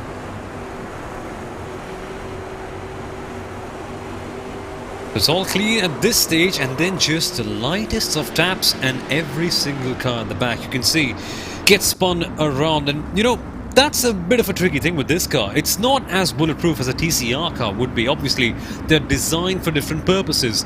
In a TCR car, you touch, it's all okay, it's all fun and games. It's just like you're playing with your elder brother, and you give him a slight tap and he's all alright with this one. In these cars, though, in the USAC Silver Crowns, yeah, it's a bit too sensitive, isn't it? Can be, absolutely. By the way, Jock Show got the lucky dog. So his gamble on starting from the pit lane just sacrificed a couple spots, gets him back on a lead lap within a couple laps in the 34.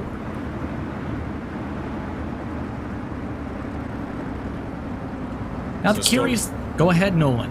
Well, I was going to say, just still running on the yellow for, the first race of, well, the second race of the day, and Thompson has been doing a good job to hold on to that race lead, and looking back at Ryan Mayer, throughout that little run, he already made up one spot on Dawson Brock. Yeah, up to 9th spot. We'll start on the bottom side. A couple drivers lost significant spots. Brock lost 2. Baker lost 3 among your top 10 drivers a part of the invert. So a couple drivers have already been shuffled about here on the board here, Samil, as we get ready to go back green in just a few moments. Yeah, quite a few drivers have been shuffled around, but the interesting part is Banfield still is in P number 11, Brock is up in 10, and Ryan Mayer, this man right here, is in P number 9. But at the top it is still Riley Thompson, and Tom Dreeling is doing a good job in P number 2. That said, he's only been around there for a couple of laps because you've got so little of green flag running. Justin Nolan, I've got a quick question for you. Let's have a quick bet. How many cautions do you expect to have in this particular race? I'm going to go for 12. Good question. How about all of the cautions? All seriousness, 14. 14 is a good number. Let's see. Well, we had about, over and under on 15 the last time around. I'm feeling optimistic that we're not going to have as many yellows as we did in the last race, so I'm going to take a gambit and say I'm going to go for 8. We'll see if that pays off with the single-digit call, as we're back to racing in just one lap. Of note, Valverde, your points leader entering tonight, who DNF'd in the first race, is already in 28th spot after passing Richie Hearn, Eric Mickey, and Jock Show in the first couple laps of the night. Here we go again. Riley Thompson, ready for the green flag of the number 56. Tom Dreeling trying to time things up. Well, Thompson times it up better than him by a mile off and away. Oh, but already making contact behind them in the battle for 7th place. Travis Henderson doored Marcus Niskanen on the entry to turn number 1. They barely managed to survive that one, so not wanting to wait around a whole long as contact made all over the place. Ryan Mayer's bumping Henderson up the track. Henderson's loose, trying to save it, and he's going to hang on to it. I mean, he was quick on the apex, but just ran him over with the front bumper clip, it seemed there. Able to hold on to it, thankfully. And Mayer is now still the quickest car on the racetrack in apex. Already gaining a ton of time, letting it roll an extra little bit longer, and in turn, gaining more speed is Mayer on corner exits. Now that is one way to go ahead and make your moves in, just bumping the car and getting a move done. But they look at them, the bombshell car still going side by side. This could not end well, but thankfully it does. All the teammates keeping it clean. Man, that got a bit risky over there. Perhaps, who knows, just give them a slight bump, make your way past, and who knows, you can get the position for yourself. And Niskanen not giving up the spot easily to his teammate. This time gives him some space in turns 1 and 2. In part because Henderson is still trying to also cut his way through the field after being second all race. So Mayer already up 4 positions and about 5 green flag laps. And it looks like we're getting set to settle in for what is going to be the longest green flag run of the night so far. Behind, Cordell Colon has just pulled a slider on David Baker for the 11th spot down there. Liam Sheen's also in the mix of this fight as well. If you remember, Liam Sheen did not have the best run of things in that first race. He's looking to improve on this next race as now he's looking to the inside of David Baker. And indeed, still trying to scrap in. The caution is out. It's the end of our longest run of the night so far. Oliver Silva cannot catch a break. Oh, come on, poor old Oliver. Every single time, it has to be him. What's happened in this case then? So Silva has a good entry, has a good middle corner. What about the exit? What about the exit? It is the exit, is it? No, still goes fine. I guess it's going to be the next corner. Does he get tapped around? Yep, he does. A touch from the side from one of the bombshell cars, and Silver is sent rolling around. Yikes. And I've said that probably as much as the cautions that we've had here today. Wow, Oliver Silver has just been got up so much. We get a good overhead view of this one, and this should be revealing quite a few secrets, Justin. Yeah, it looks okay from here, but once they get to the end of the speedway, that's where things go from good hard fighting to ugly. Right there. And a little bit of contact, that's all it takes, and it looks like this one might finally end Oliver Silva's charge as he had to take a tow back to pit road, but it really is just the nail in the coffin for his race. I mean, he has been caught up, I think, more than any other driver tonight. I think about half the yellows he was caught up in that last race. He has not been able to catch a break at all, and now he's caught up in one of the early races in round number 2, and, well, I think that's going to do it for him for this one. Possibly, as he said thank you via text button. Of course, you know a lot about this organization he's a part of, by the way. Three Crowns Racing in Samil. Known for its racing in Indy cars for oval as well as on the road. Curious that he came to the Silver Crowns as well. It technically is, mind you, an open wheel car. Yeah, technically it is an open wheel car, but it is far from the more conventional open wheel cars that you actually think about. This one, yeah, just like that, there's no traction control, there is no ABS or anything quite like this one. This is purposely built to go round and round and round and round ovals. But the tricky bit is, unlike a traditional open wheel car, this one, well, it's not got any of the black or witch art that is downforce. Over here, it's purely mechanical. Look at how rudimentary these cars look. There's barely any air assistance. So if there's anything that you've got to do it yourself. And your right foot at the end of this will be so tired because you have to modulate your throttle so effectively. And even the kind of G-forces that you get and the kind of force feedback, because this track, it is as bumpy as one of Mumbai's roads. So for these drivers, it's a properly tough ask.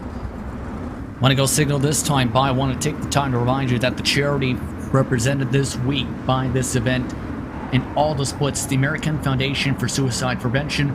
If you're in a crisis, call 800-273-8255 or text TALK to 741-741. Thompson ready to go. Drayling tried to get him to jump. Thompson still leaves him in the dust.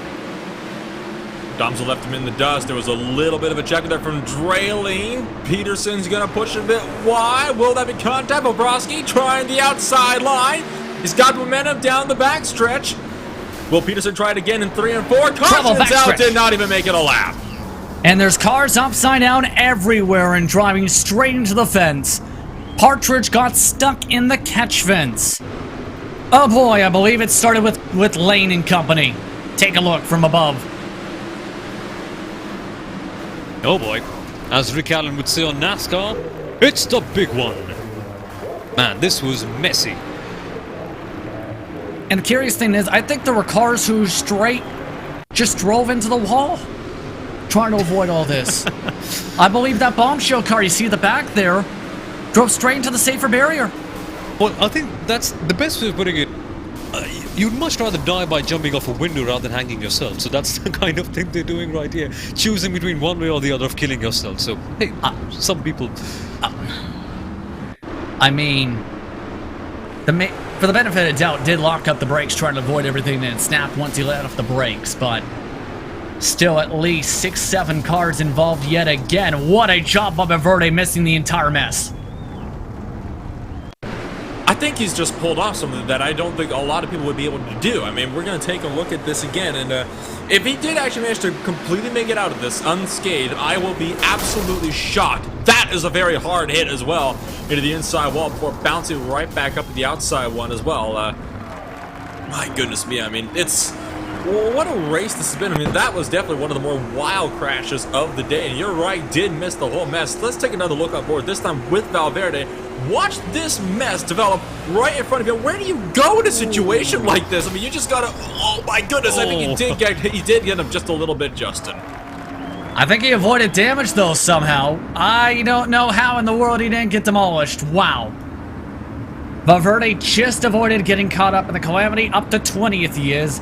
Thompson still leads, by the way. So it's still the game of track position. Remember, Thompson in the last race actually had to pit.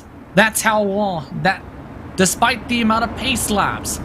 I don't think he's going to want to make that same mistake again because that was a top 5 that went out the window with the pit call.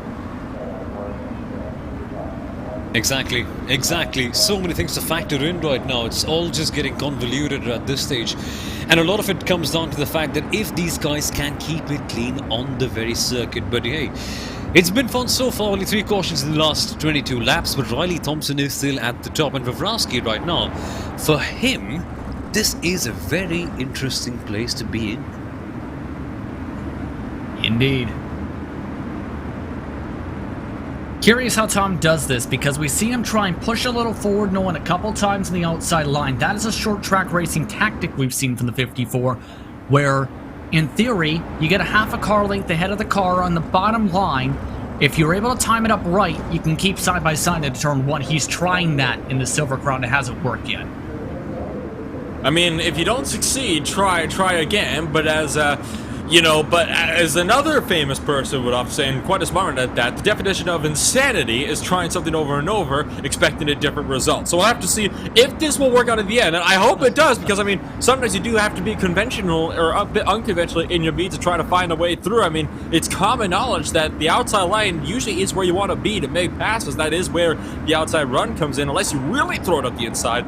We'll have to see if he'll be able to do just that. Pace car is off. We'll see how long it is until the safety car joins them once again. Once again, Drayling trying to get him to jump, and Thompson leaves him sitting still yet again with the pass. And Vavrovsky just about passed him off the jump. Oh boy, they are still going side by side as always. This is some exciting action for second place. They're still going wheel to wheel, Vavrovsky and Drayling. These guys will not let each other go to the outside. My goodness me. This could have been ending so badly, but they keep it clean. The 54 has a run which could lead him to getting P2, and he puts his nose ahead and he gets it done. He got hit. He got hit at the left rear tire. Drayling hits the wall. Drew crashing behind. He's flipped up into outer space as we're under caution. Niskanen, Sheen, several others involved. And I have a feeling that Tom Drayling actually got catapulted outside of the track grounds, Justin, which in turn is an automatic reset back to pit road. Take a look at this one here. Watch as he hits the outside wall. He did! He vaulted the wall! There is no catch fence on the back straightaway, so that's essentially going right out of the park. Let's take a look from the heart of the pack and see what happened here. Home run. Oh goodness me, what is this race? They all just get hit around, and as we always speak about it over here on RaceSpot TV, there is nowhere to run and hide. Man, this car and this track is absolutely ruthless, and that, Justin, has to be the call of the day. Out of the park, literally, but not in a good way, this one. And someone in the comments has very, very clearly and very smartly mentioned the word eye-pacing. Good one, sir. You've won it.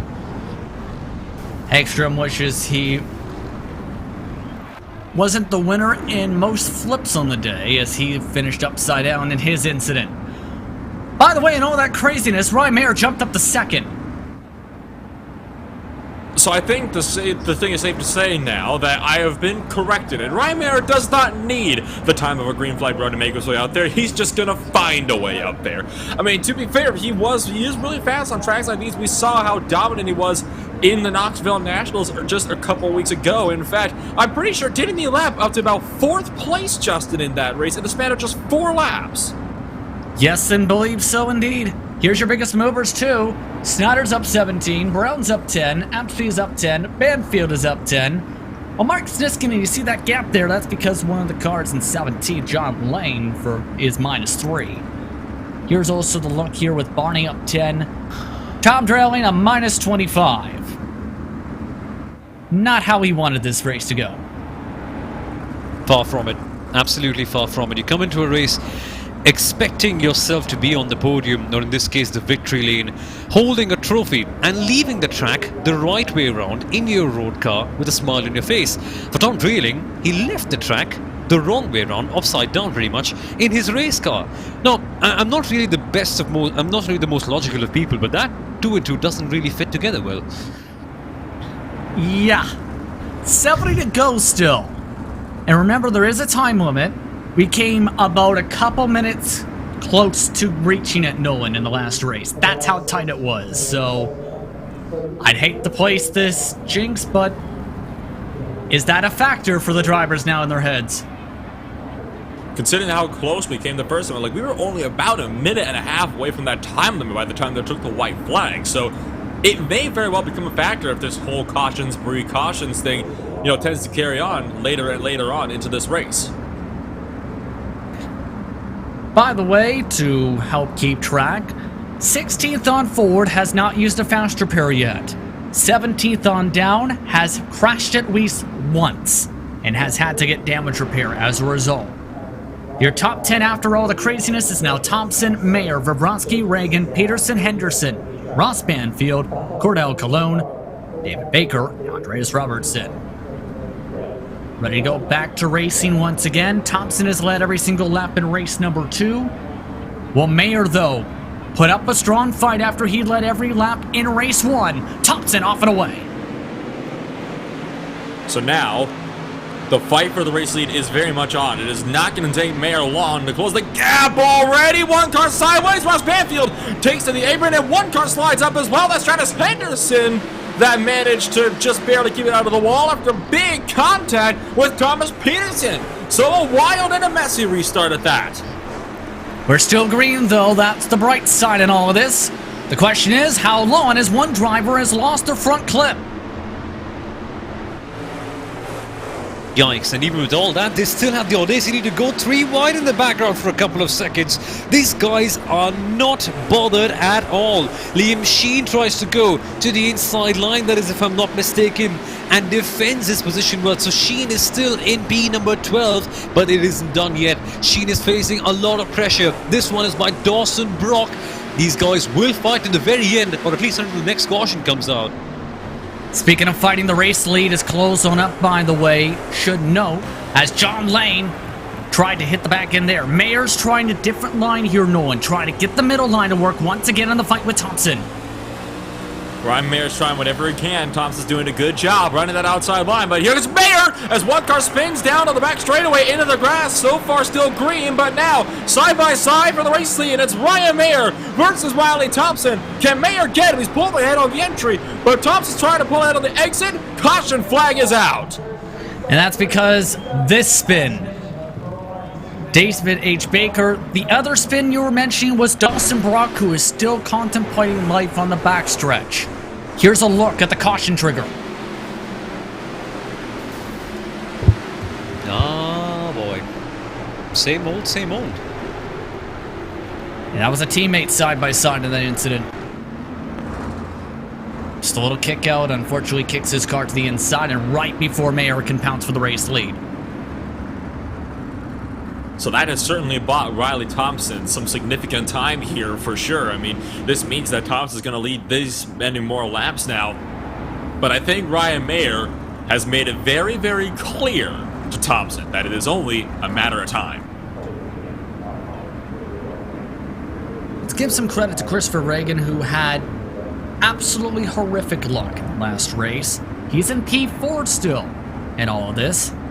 The number 31, so give credit to him so far, Samil, for holding on. Yeah, you have to. You have to. Just keeping it clean in this race is very hard indeed. And to keep that sort of a position while driving cleanly, I think it makes it even tougher. I think with time and again we've spoken about how hard this car is simply to drive. When you factor in the fact that you have to race 4 or 5 people at the same time. Oh, whoopsie. Oh, was that a lapped car being unlapped over there? Wait a minute. Yes, that was Mike Gunn, your lucky dog. Mike Gunn. He's on the lead lap. He's now one of 23 cars.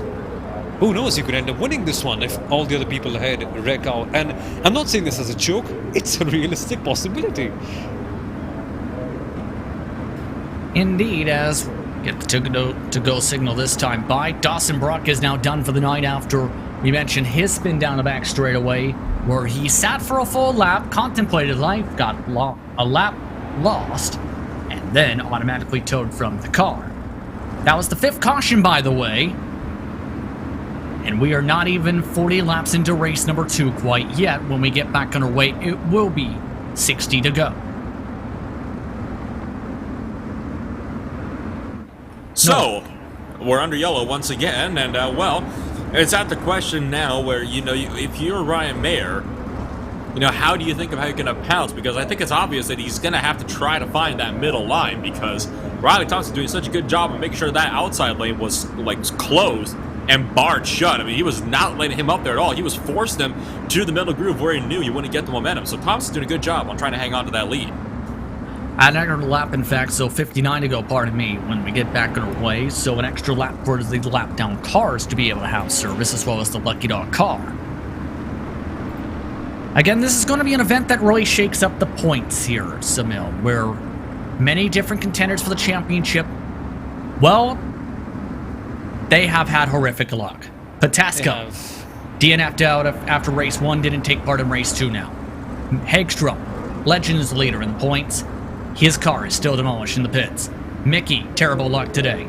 Dawson Brock, just DNF. Valverde, he's 3 laps down in 27th. The championship contenders have all basically been punched in the teeth. In the teeth and in the gut as well. There's nowhere for them where they can run and hide. It has just been a brutal bloodbath, this one. And it's been taking out so many people at the top, at the back, in the middle, you name it. I'm pretty sure that almost everybody driving here today must have at least had a little bit of damage throughout the races so far, because the caution count has just been mind-blowingly huge for the championship challengers. How can they keep their head down and manage this one? Green flag in the air, folks. Here we go.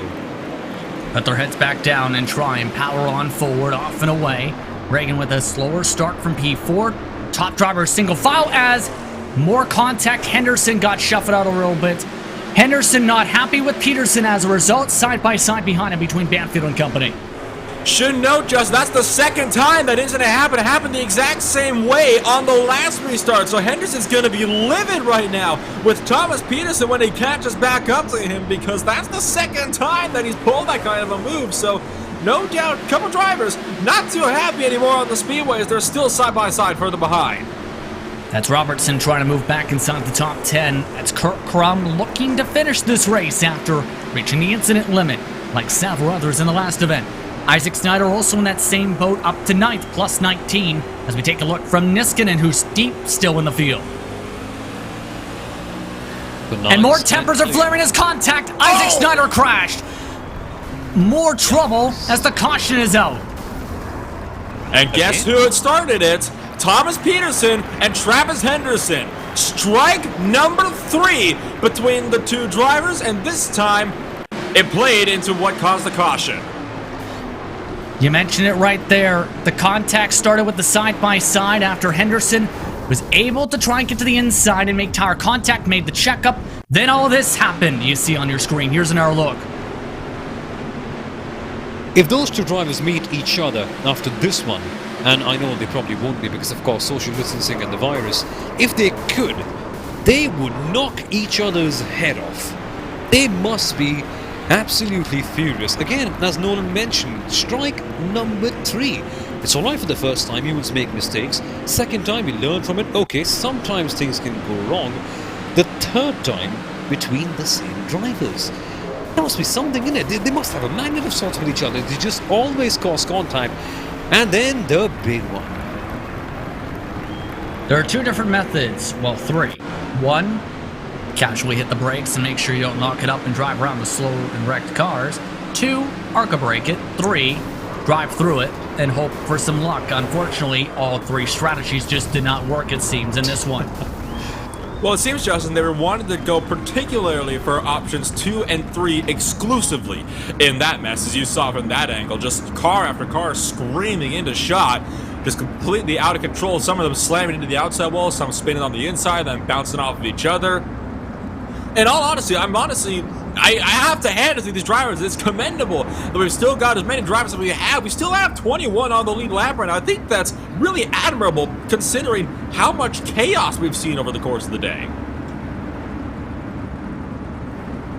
Absolutely, as we approach halfway, once we get back green. At this point, you have to be wondering what Ryan's thinking in his head, because I think he's got the pace to take the lead. The problem is, it takes him a couple laps to make the pass. And the worst thing is, for him at least, you don't have the liberty of a couple of laps, because before you know it, you get the caution back in yet again. And now you can point a finger at people for stretching this point off for a bit too much, but these guys have not got the chance of putting their pace in. They just don't have the chance of showing their worth. And as Justin, you mentioned early on, they probably won't even have the chance to warm their tires up properly. So it is just a perpetual sight to see that Ford Mustang right out there. And as they say in Formula 1, when Bernd Mailand has to do double duty, the pace car driver may just be the driver of the day. I was just thinking about that, honestly, too. It's technically left the most laps. It has. So and it stayed the cleanest of all these drivers. So give it a couple moments. Someone will find a way to give it some damage to the door. One to go this time by Thompson, Mayer, Vrabowski, Reagan, Peterson, Ross Banfield, Travis Henderson, Marcus Niskanen, Andreas Robinson, and Kyle Apsey is in 10th in the 87. Where did he come from is all I can say after remember he had his wild ride in race 1 Nolan. Indeed, so a couple drivers still working their way up and still finding ways to crack themselves into these top positions. So still have some battles that have yet to be decided as well in this one. Riley Thompson holding them up, jumps on the loud pedal, already clear by the time they get to the start-finish line. The top four single filed out by turn 1. Martin the flagman very happy with his green flag, hoping it stays up for a longer time today. It's already more trouble. And out of the park they go again. And again, same two drivers that have collided 3 times before. oh man, if they could meet each other, they would strangle themselves. Again, simple case, 3 into 1 does not go. They touch each other. Was that one car going wide and leaving the track? That was, I believe, technically too, because Peterson went over the edge of the wall. We're back under caution, and still, it is Thompson, Mayer, Vrabowski, Reagan, and Banfield, your top 5. Oh boy. On the bright side, the new ambient sounds added to the iRacing service recently during the new build are seeing a lot of happy fans whistling away. Happy for what? Well, I have a feeling that maybe some of the fans purchased tickets to a demolition derby, showed up to the wrong venue, but they're still getting what they came for.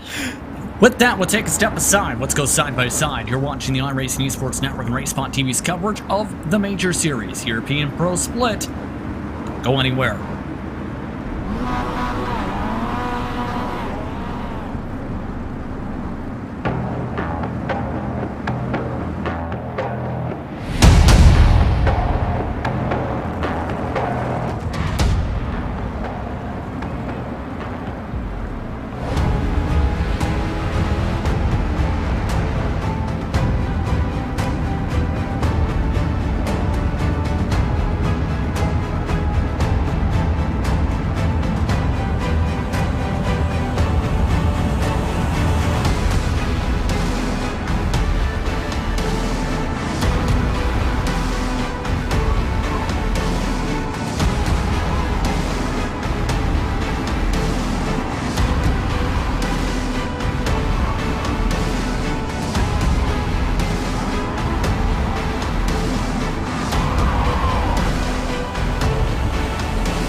Back live as we're approaching 47 laps to go as the commercial very fitting with how tonight's gone.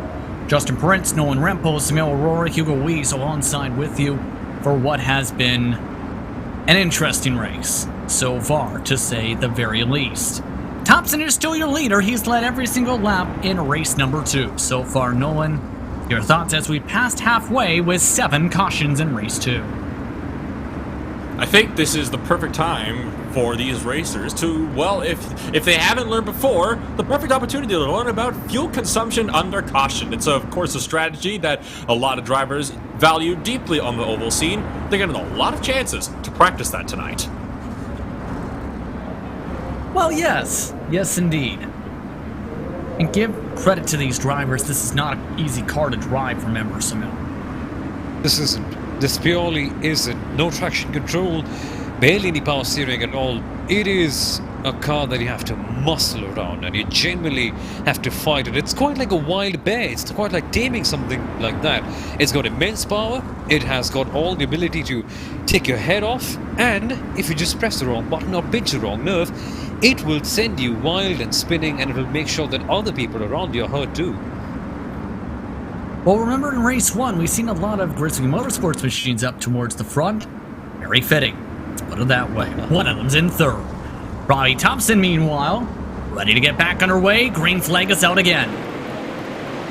Now the question is going to be, can Ryan Mayer hunt him down before the inevitable next yellow? Remember earlier today, Justin, my bet on our caution count was 8. We're at 7 now, so I'm hoping we get one more, and then that would be the end of it, hopefully.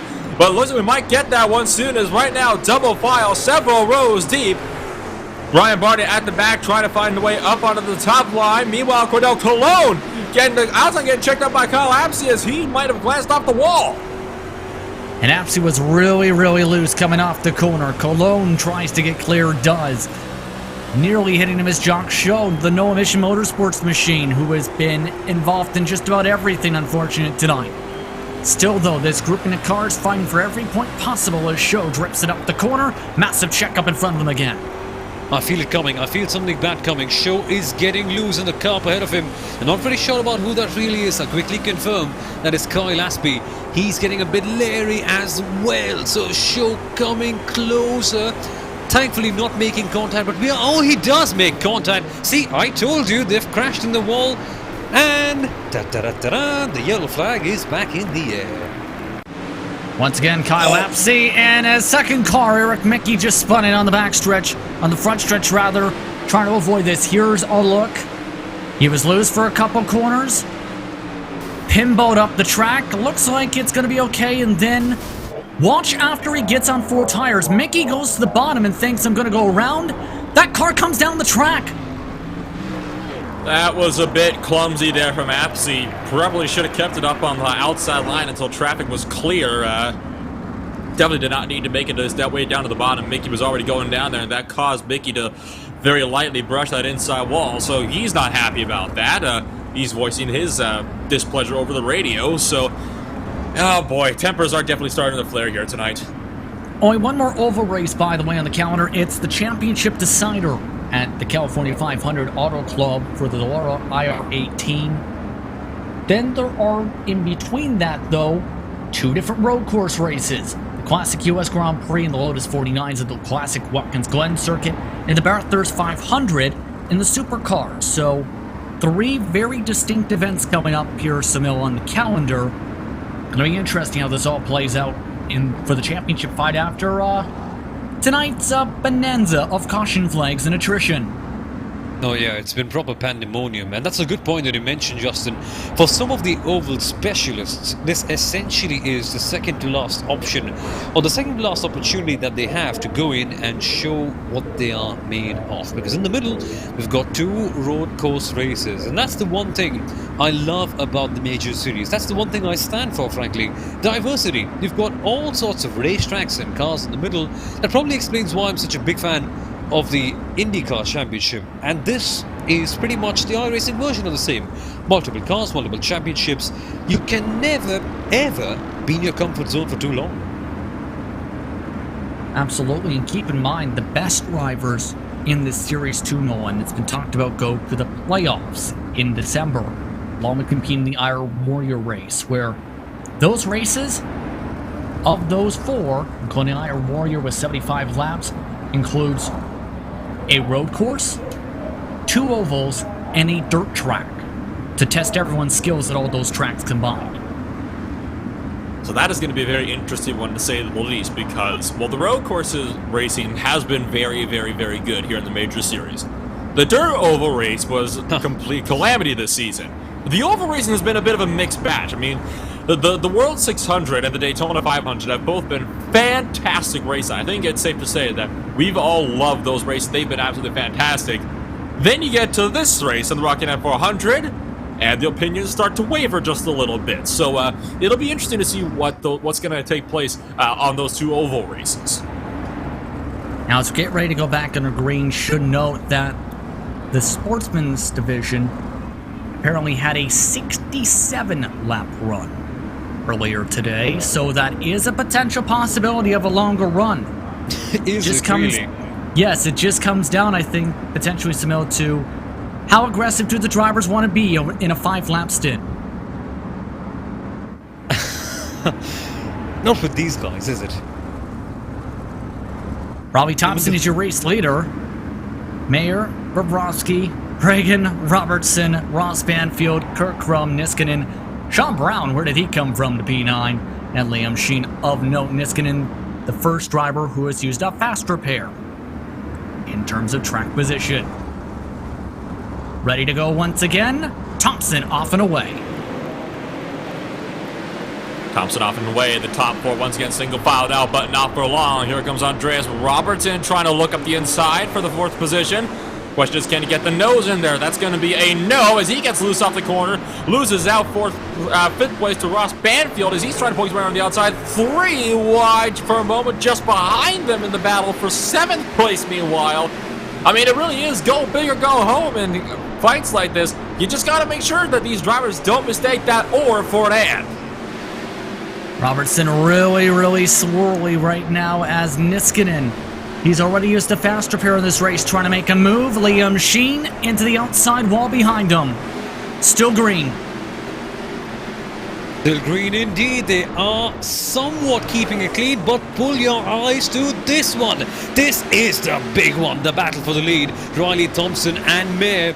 These guys have been going at it for quite a while, and thankfully they are going at it under green flag conditions. So then, a move to the inside line. Here he goes. It's probably going to be the first well-executed one down the inside. Has he got it stuck in? Perhaps he has. Gets loose, but still keeps it clean, and now here he goes once again. Thompson able to help reset now in the middle line. Mayer now has to try and regroup. 32 laps to go. Most aggressive move he's been able to try and make in this race so far. Bobrovsky and Reagan also staying within reach. The top 4 have pulled away by about a full second to the next pack of cars from 5th on back. Just shows you how much pace those two cars have, and they're still going to be fighting hard. Ryan Mayer, like we said, once it goes green, it is just a matter of time before he punches his way back through to the race lead, and Mayer's once again closing, taking a much wider line, but that's able to allow the diamond off the corner that much more and get that much big of a run down the back straightaway. He still isn't looking. He's still trying to set the pass up, Justin. Need a good run off the corner with the diamond. Thompson trying to still hold on as here's the send. Mayer for the race lead. Lets off the gas, trying to diamond it on the flat part of the corner. Just can't get the run quite yet. Again, though, the hard send. Thompson holds it on to the dotted line across the 3rd seam, holding on single file off the corner again. Oh man, this is getting wild, this is getting exciting, and the stakes are getting higher with every single lap. They are still going wheel to wheel, no aerodynamic help at all, so they are properly loose right here, and they have to fight it the hard way in this case. And Mayer so far just has not been able to get completely clear yet. Thompson not willing to give up. Looking like Mayer now thinking about the top line. Building up a good head of steam down the back straightaway. Down to the bottom side once again for the lead. Thompson had the quickest lap of the 2. Thompson holds on for the time being. Still hangs on, but that battle is very much on, and it is not going to be long before Ryan Mayer tries maybe something else, gets a little bit more desperate. We are approaching the last quarter of the race tonight, so just 26 laps left to go when we get back around to the start finish line, and Mayer still looking low, still trying to find a way through. One thing of note for the point standings, Cologne has reached the incident limit, so he is done for the race, was running in the top 10. Here comes the run down the backstretch again. Mayer forced to check up. I'm almost thinking at this point, Samil, he might have to try and make it work on the top.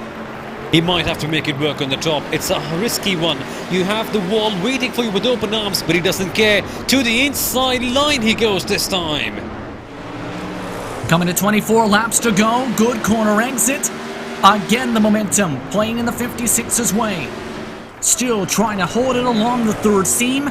Bit loose though is Ryan Mayer, drifting it off the cornerback single file again. Still managed to keep it right up to the back end, though, of Riley Thompson down the whole of the front straightaway. So Ryan Mayer is doing a great job controlling that car. Has to lift up again to avoid running over the back end of Riley Thompson. Mayer is obviously the quicker driver. He just has to find the momentum to work in his favor. Trying to really change up the lines again. Another good run, another hard send. Still for the race lead. Again squeezes on down.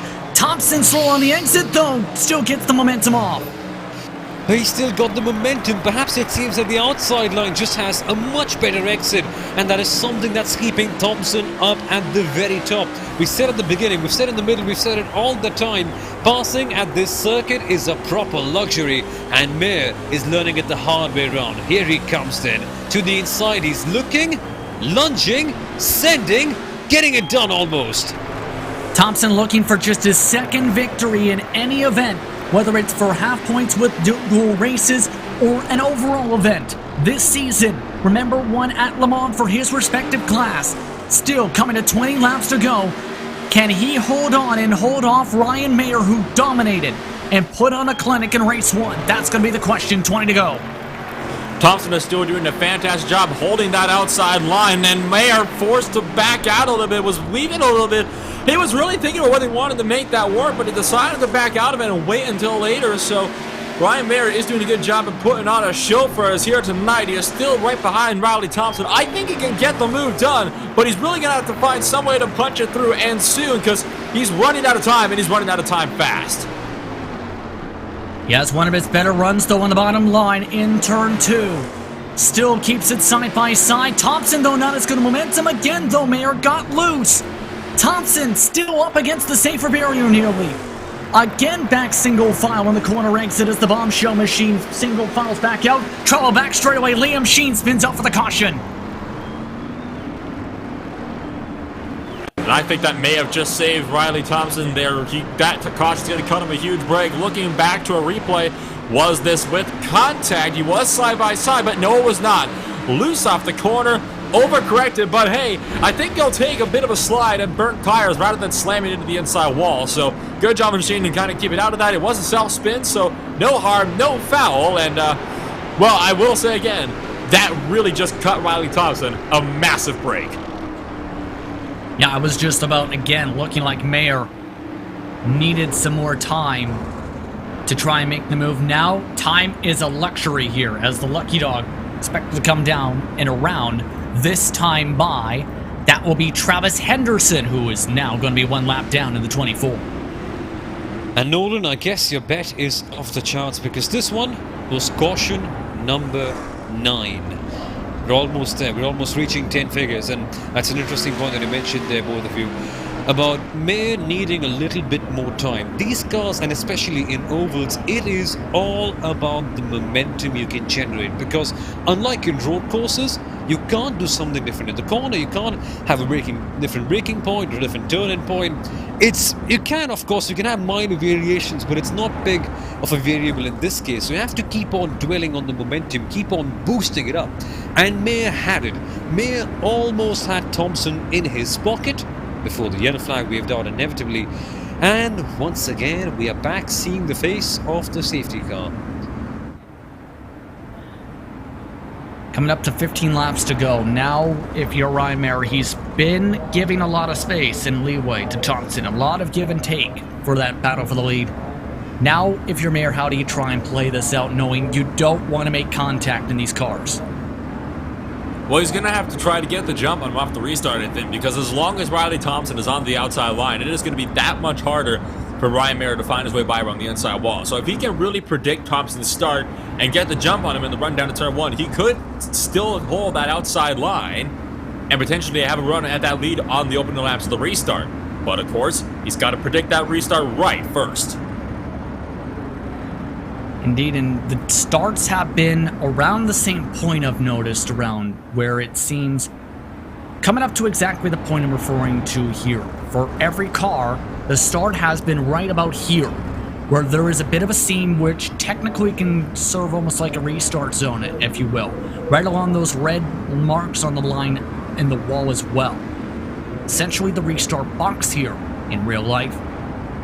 All the cars essentially have gone when they've reached that said box in the double lines.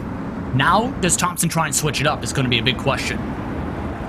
Yeah, you have to do something different. Again, just like in a game of poker, you have to roll the dice. You have to do something different to get your will in the way. Sometimes it works, sometimes it doesn't. Let's see who gets it this time as the pace car is in, 13 to go. Here we go then, a full dash in the finish. 13 to go. Off and away, Thompson, the earliest he's gone yet. Off and away, back single file, as he has now gotten a 3-car length buffer. Bobrovsky's still trying to fight for second now in all this.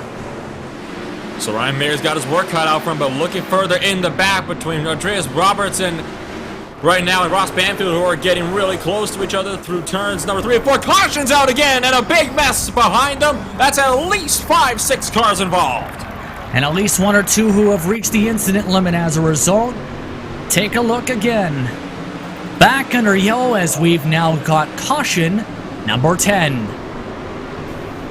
It's not a perfect 10 in this case. Yet again, the same case. Drivers trying to fight for the same piece of tarmac and putting the nose in the wrong place. It doesn't matter. It simply does not matter whether you touch the barge board or the wheel or the bumper. When you touch these cars, they are as responsive as one of those plants that actually kill up insects. I forgot the name of that one. But you touch it and they close on you. Instantly the cars are spun. The next thing you know, you have smoke and you have a big one. I believe a Venus flytrap is what you're referring to? A Venus flytrap, yeah. A Venus flytrap. I was never really good at science, so... By the way, the drivers who reached the incident limit, you may have noticed, pop away, where David Baker and Jock showed their nights are now done. We do have one lucky dog. Congratulations to Travis Henderson! You're now 17th, and now in the lead lap. How long can you keep it is the question, if you're the 24. Well, I'm pretty sure he's going to be hoping as hard as he can that he can at least finish this race now on the lead lap and go the full distance. We're now in that final 10th of the race. And in all honesty, Justin, we are actually about the same time now that we were in the last race too. You know, we're coming up to that point where we got 10 minutes to go. We're at 10 laps to go now as well. So these races really kind of, in terms of pace, have kind of, you know, followed in each other's footsteps, haven't they? Kind of, yes. There's been longer runs. That's the bright side, though. We've had 15-ish 20-lap runs in this race. The most laps run under green in the last one, maybe about 8. So we have had more time for drivers to try and fight. Still though, there may be only one shot left for Mayer to try and take this race win and get the full event sweep here, Samil, because next caution likely ends the race. It likely does. So for them, it's all about getting your moves in early on. The early mover advantage over here could be critical, but that's the tricky part in these cars. You don't get your jumps in as early as you would in an Indy car. You have to develop the momentum, keep on building, and then you hope that the other car gets a bad run, and you capitalize, you grab the opportunity with both your hands. For Mayer, this is going to be probably one of his trickier challenges, that's for sure. See who handles this challenge as we get the 1 to go signal. 7 to go, this time by Thompson, Mayer, your 1-2 cars. Row 2, Vavrovsky, Reagan. Robertson, his best position of the race and all night, P5 alongside Ross Banfield. Marcus Niskanen, already back to where he nearly started tonight's second race. Alongside his teammate Kurt Crum, Sean Brown, and Brian Barney, who reached the incident limit in race 1, is rounding out your top 10 up plus 20. Who will win the second race of the Rich Vogler Classic? We're about to find out. Thompson in control of the field, and off and away he goes, back to racing. Ryan Mayer still trying to hang on to the second position now against Trevor Vovorowski. Vovorowski looking at the inside, but he bobbles and is forced to get back into line on the top side.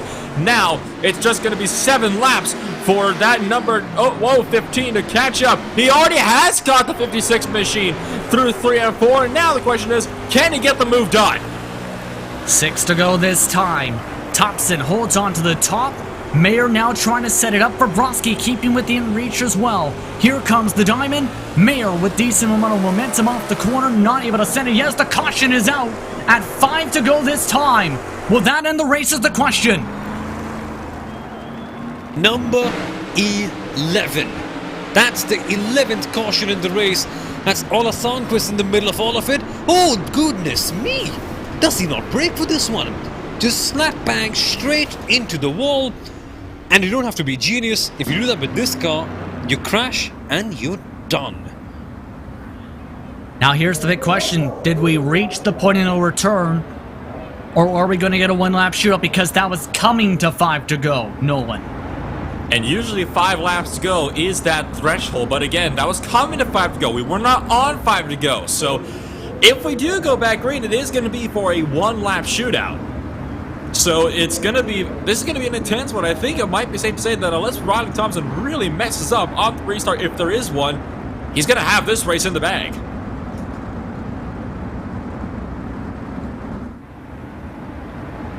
Listen in as drivers are already saying it was an exciting race, at least for the front. But still,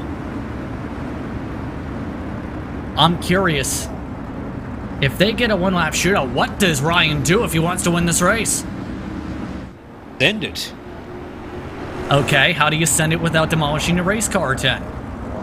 That's the point. It's rather impossible with these cars. You just have to gain and develop the momentum. I don't know. Perhaps if he does that, he'll probably end up getting the penalty of his lifetime. So, might as well shock him. Try to do something different. Try to go for a line he hasn't thought about. And for him, perhaps that could be using the outside. Yeah, but he needs to have a perfect start, Nolan, to be able to keep it on the outside and keep that momentum and take the spot away if it's a one-lap shootout. He needs to be dead on the throttle point. Well, and that's been the problem for Mayer this entire time. He has not been able to find his way up there. Like, every time, Thompson has gotten a massive jump on the restarts. Now, granted, Mayer does close the gap by the time they get to 3 and 4. But he can't have closed the gap by the time he gets to 3 and 4. That's when he needs to be on his inside or his outside, wherever he's trying to go to get the spot done. Here's the telling sign. 2 to go signal, and the lights are staying on. That means this race will indeed finish under caution, as you cannot restart the race coming to 0 laps to go for obvious reasons. Riley Thompson is now only just 2 pace laps away from winning the second race of his season in the Major Series European Split.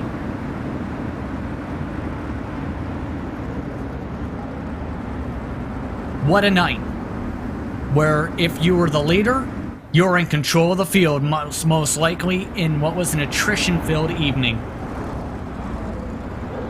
It really has been an attrition-filled evening. I mean, it's very, very difficult when you see 2 races back-to-back end in this fashion. I know none of us wanted to see this race end this way. I know, these drivers didn't want to see this race end this way. I know Riley Thompson did not want to win this race under the yellow flag because he likes racing. He comes here to race. So to see that he gets a victory, it's more of a bittersweet victory for him because he wanted to get it under the green flag. No doubt, no driver wanted it to end quite like this.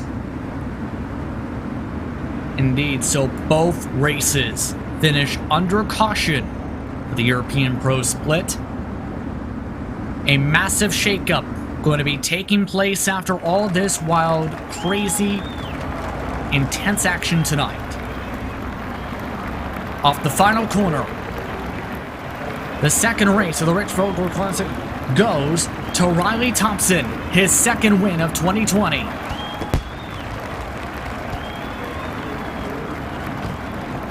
Ryan Mayer near perfect on the points, a 1-2 finish in terms of races 1 and 2 in the night. And the fireworks go off over there in turn number 3, giving, of course, those whistling fans a show that they no doubt are happy to see to finish things off. What's a few more fireworks to end off the race?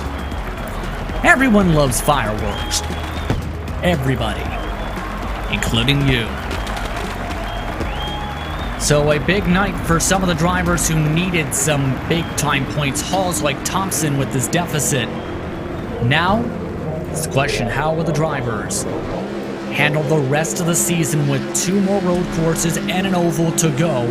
That's the major question as Thompson burns it down. What a season this has been. Full of drama everywhere. And Thompson does deserve to celebrate. A lot of those cautions, in fact all of those cautions, barely were his fault. He just had to stick in there. And it's an insurmountable mental challenge, being at the very top, frightened by all the cars behind it, especially when you have a threat as potent as Anders Meyer. The way this guy kept it clean and kept it at the top, mind-blowing, and he deserves to celebrate. The end of the season, goodness, I can't wait to see how this goes. Indeed, let's take a look at your race results for race number 2. Again, all results unofficial, pending appeals and penalties. Riley Thompson, your winner of race 2. Ryan Mayer in second. Vrabowski, Reagan, Ross Banfield, Kirk Crum, Robertson, Niskanen, Sean Brown, and Brian Barney, your top 10 tonight. What a recovery for race 2 for the 15. Richie Hearn, also a good recovery to P11 tonight. Quiet one for him as Andy Banfield, Liam Sheen, and Kyle Apsey finished all the way down to 14th.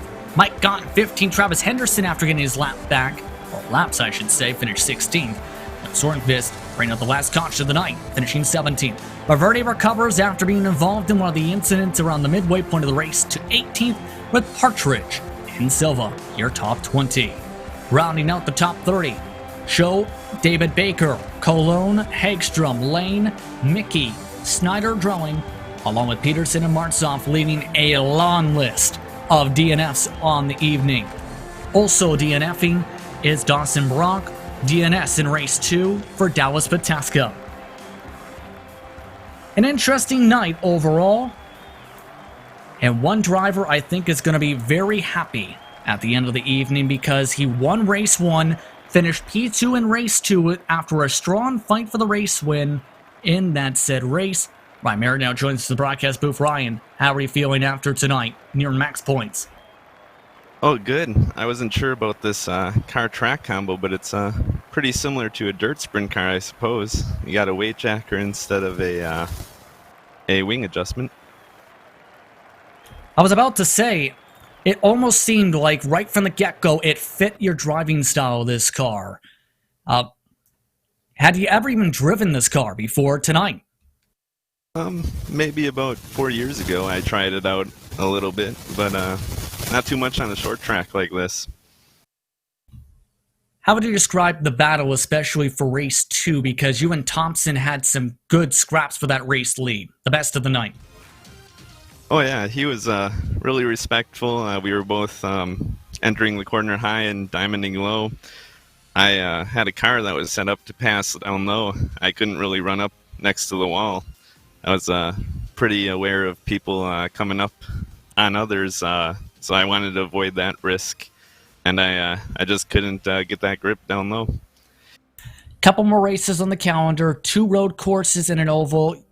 Your perspective on how things are going to go for you and your unit come the next couple of weeks when we go back road course racing in a Lotus 49.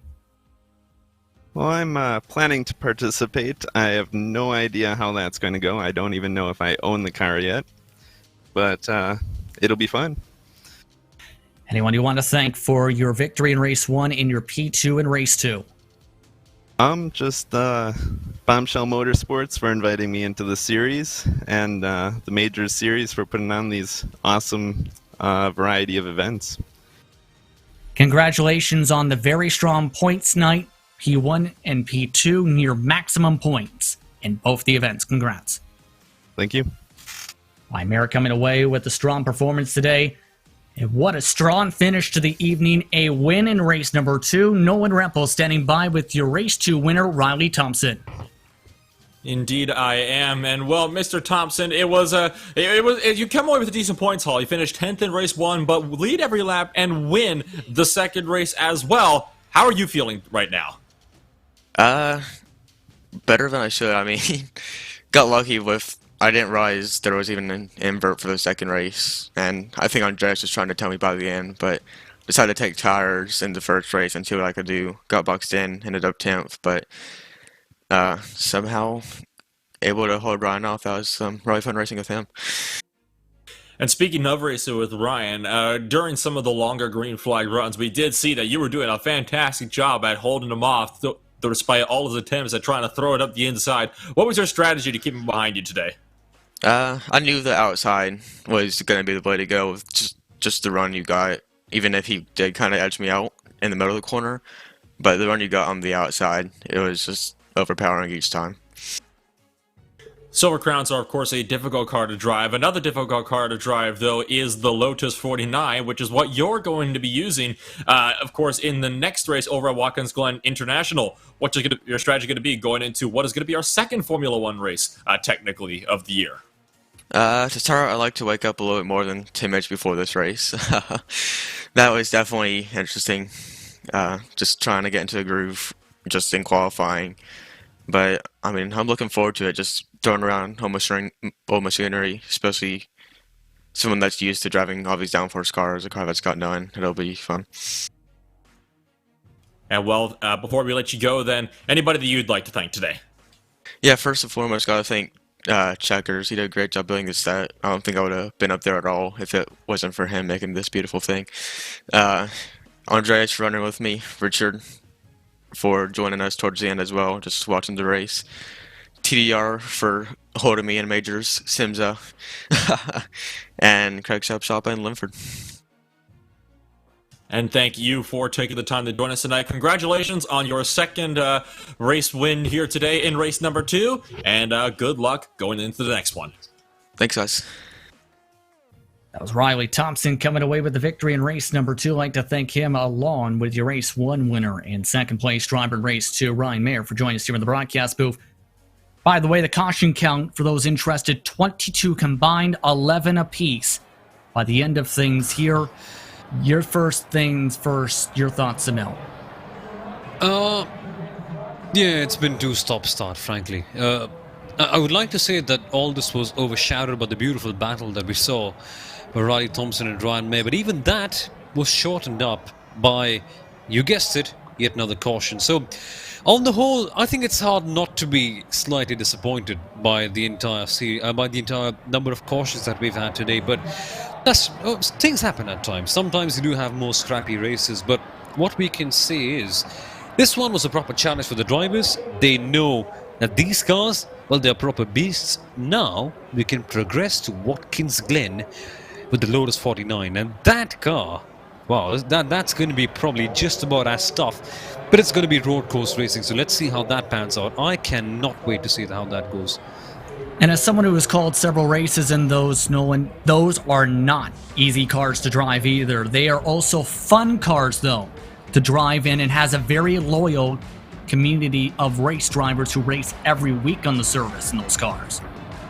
Well, absolutely, and as somebody that's driven those cars myself, I can guarantee you that the ultimate strategy in those cars, unless you're in third gear or above, or turning at any point, do not have that throttle foot to the floor. That car is going to shoot around at you. So that is going to be a very, very, very interesting race, to say the least, in of itself. Taking a look at the rest of the calendar, as mentioned, it's the 1968 specifically United States Grand Prix, Lotus 49. Then you have the Bathurst 500 and the Supercars. Then it's IndyCar racing once again for the third time in 2020 to determine the championship at the California 500. That is a full 500 miles, 250 laps on November the 1st. The next action you'll see for this respective series for the European drivers is September 27th. With that, I'd like to thank everyone for tuning in for tonight's action. For my broadcast partners Nolan Rempel and Samil Aurora, for our director Hugo Wees, I'm Justin Prince. saying so long, enjoy the rest of your evening. Be sure to stick around as the iRacing Esports Network and GSRC will have coverage of the American split in just a couple hours. You've been watching the Major Series European Pro Split from Lucas Oil Raceway. Good night.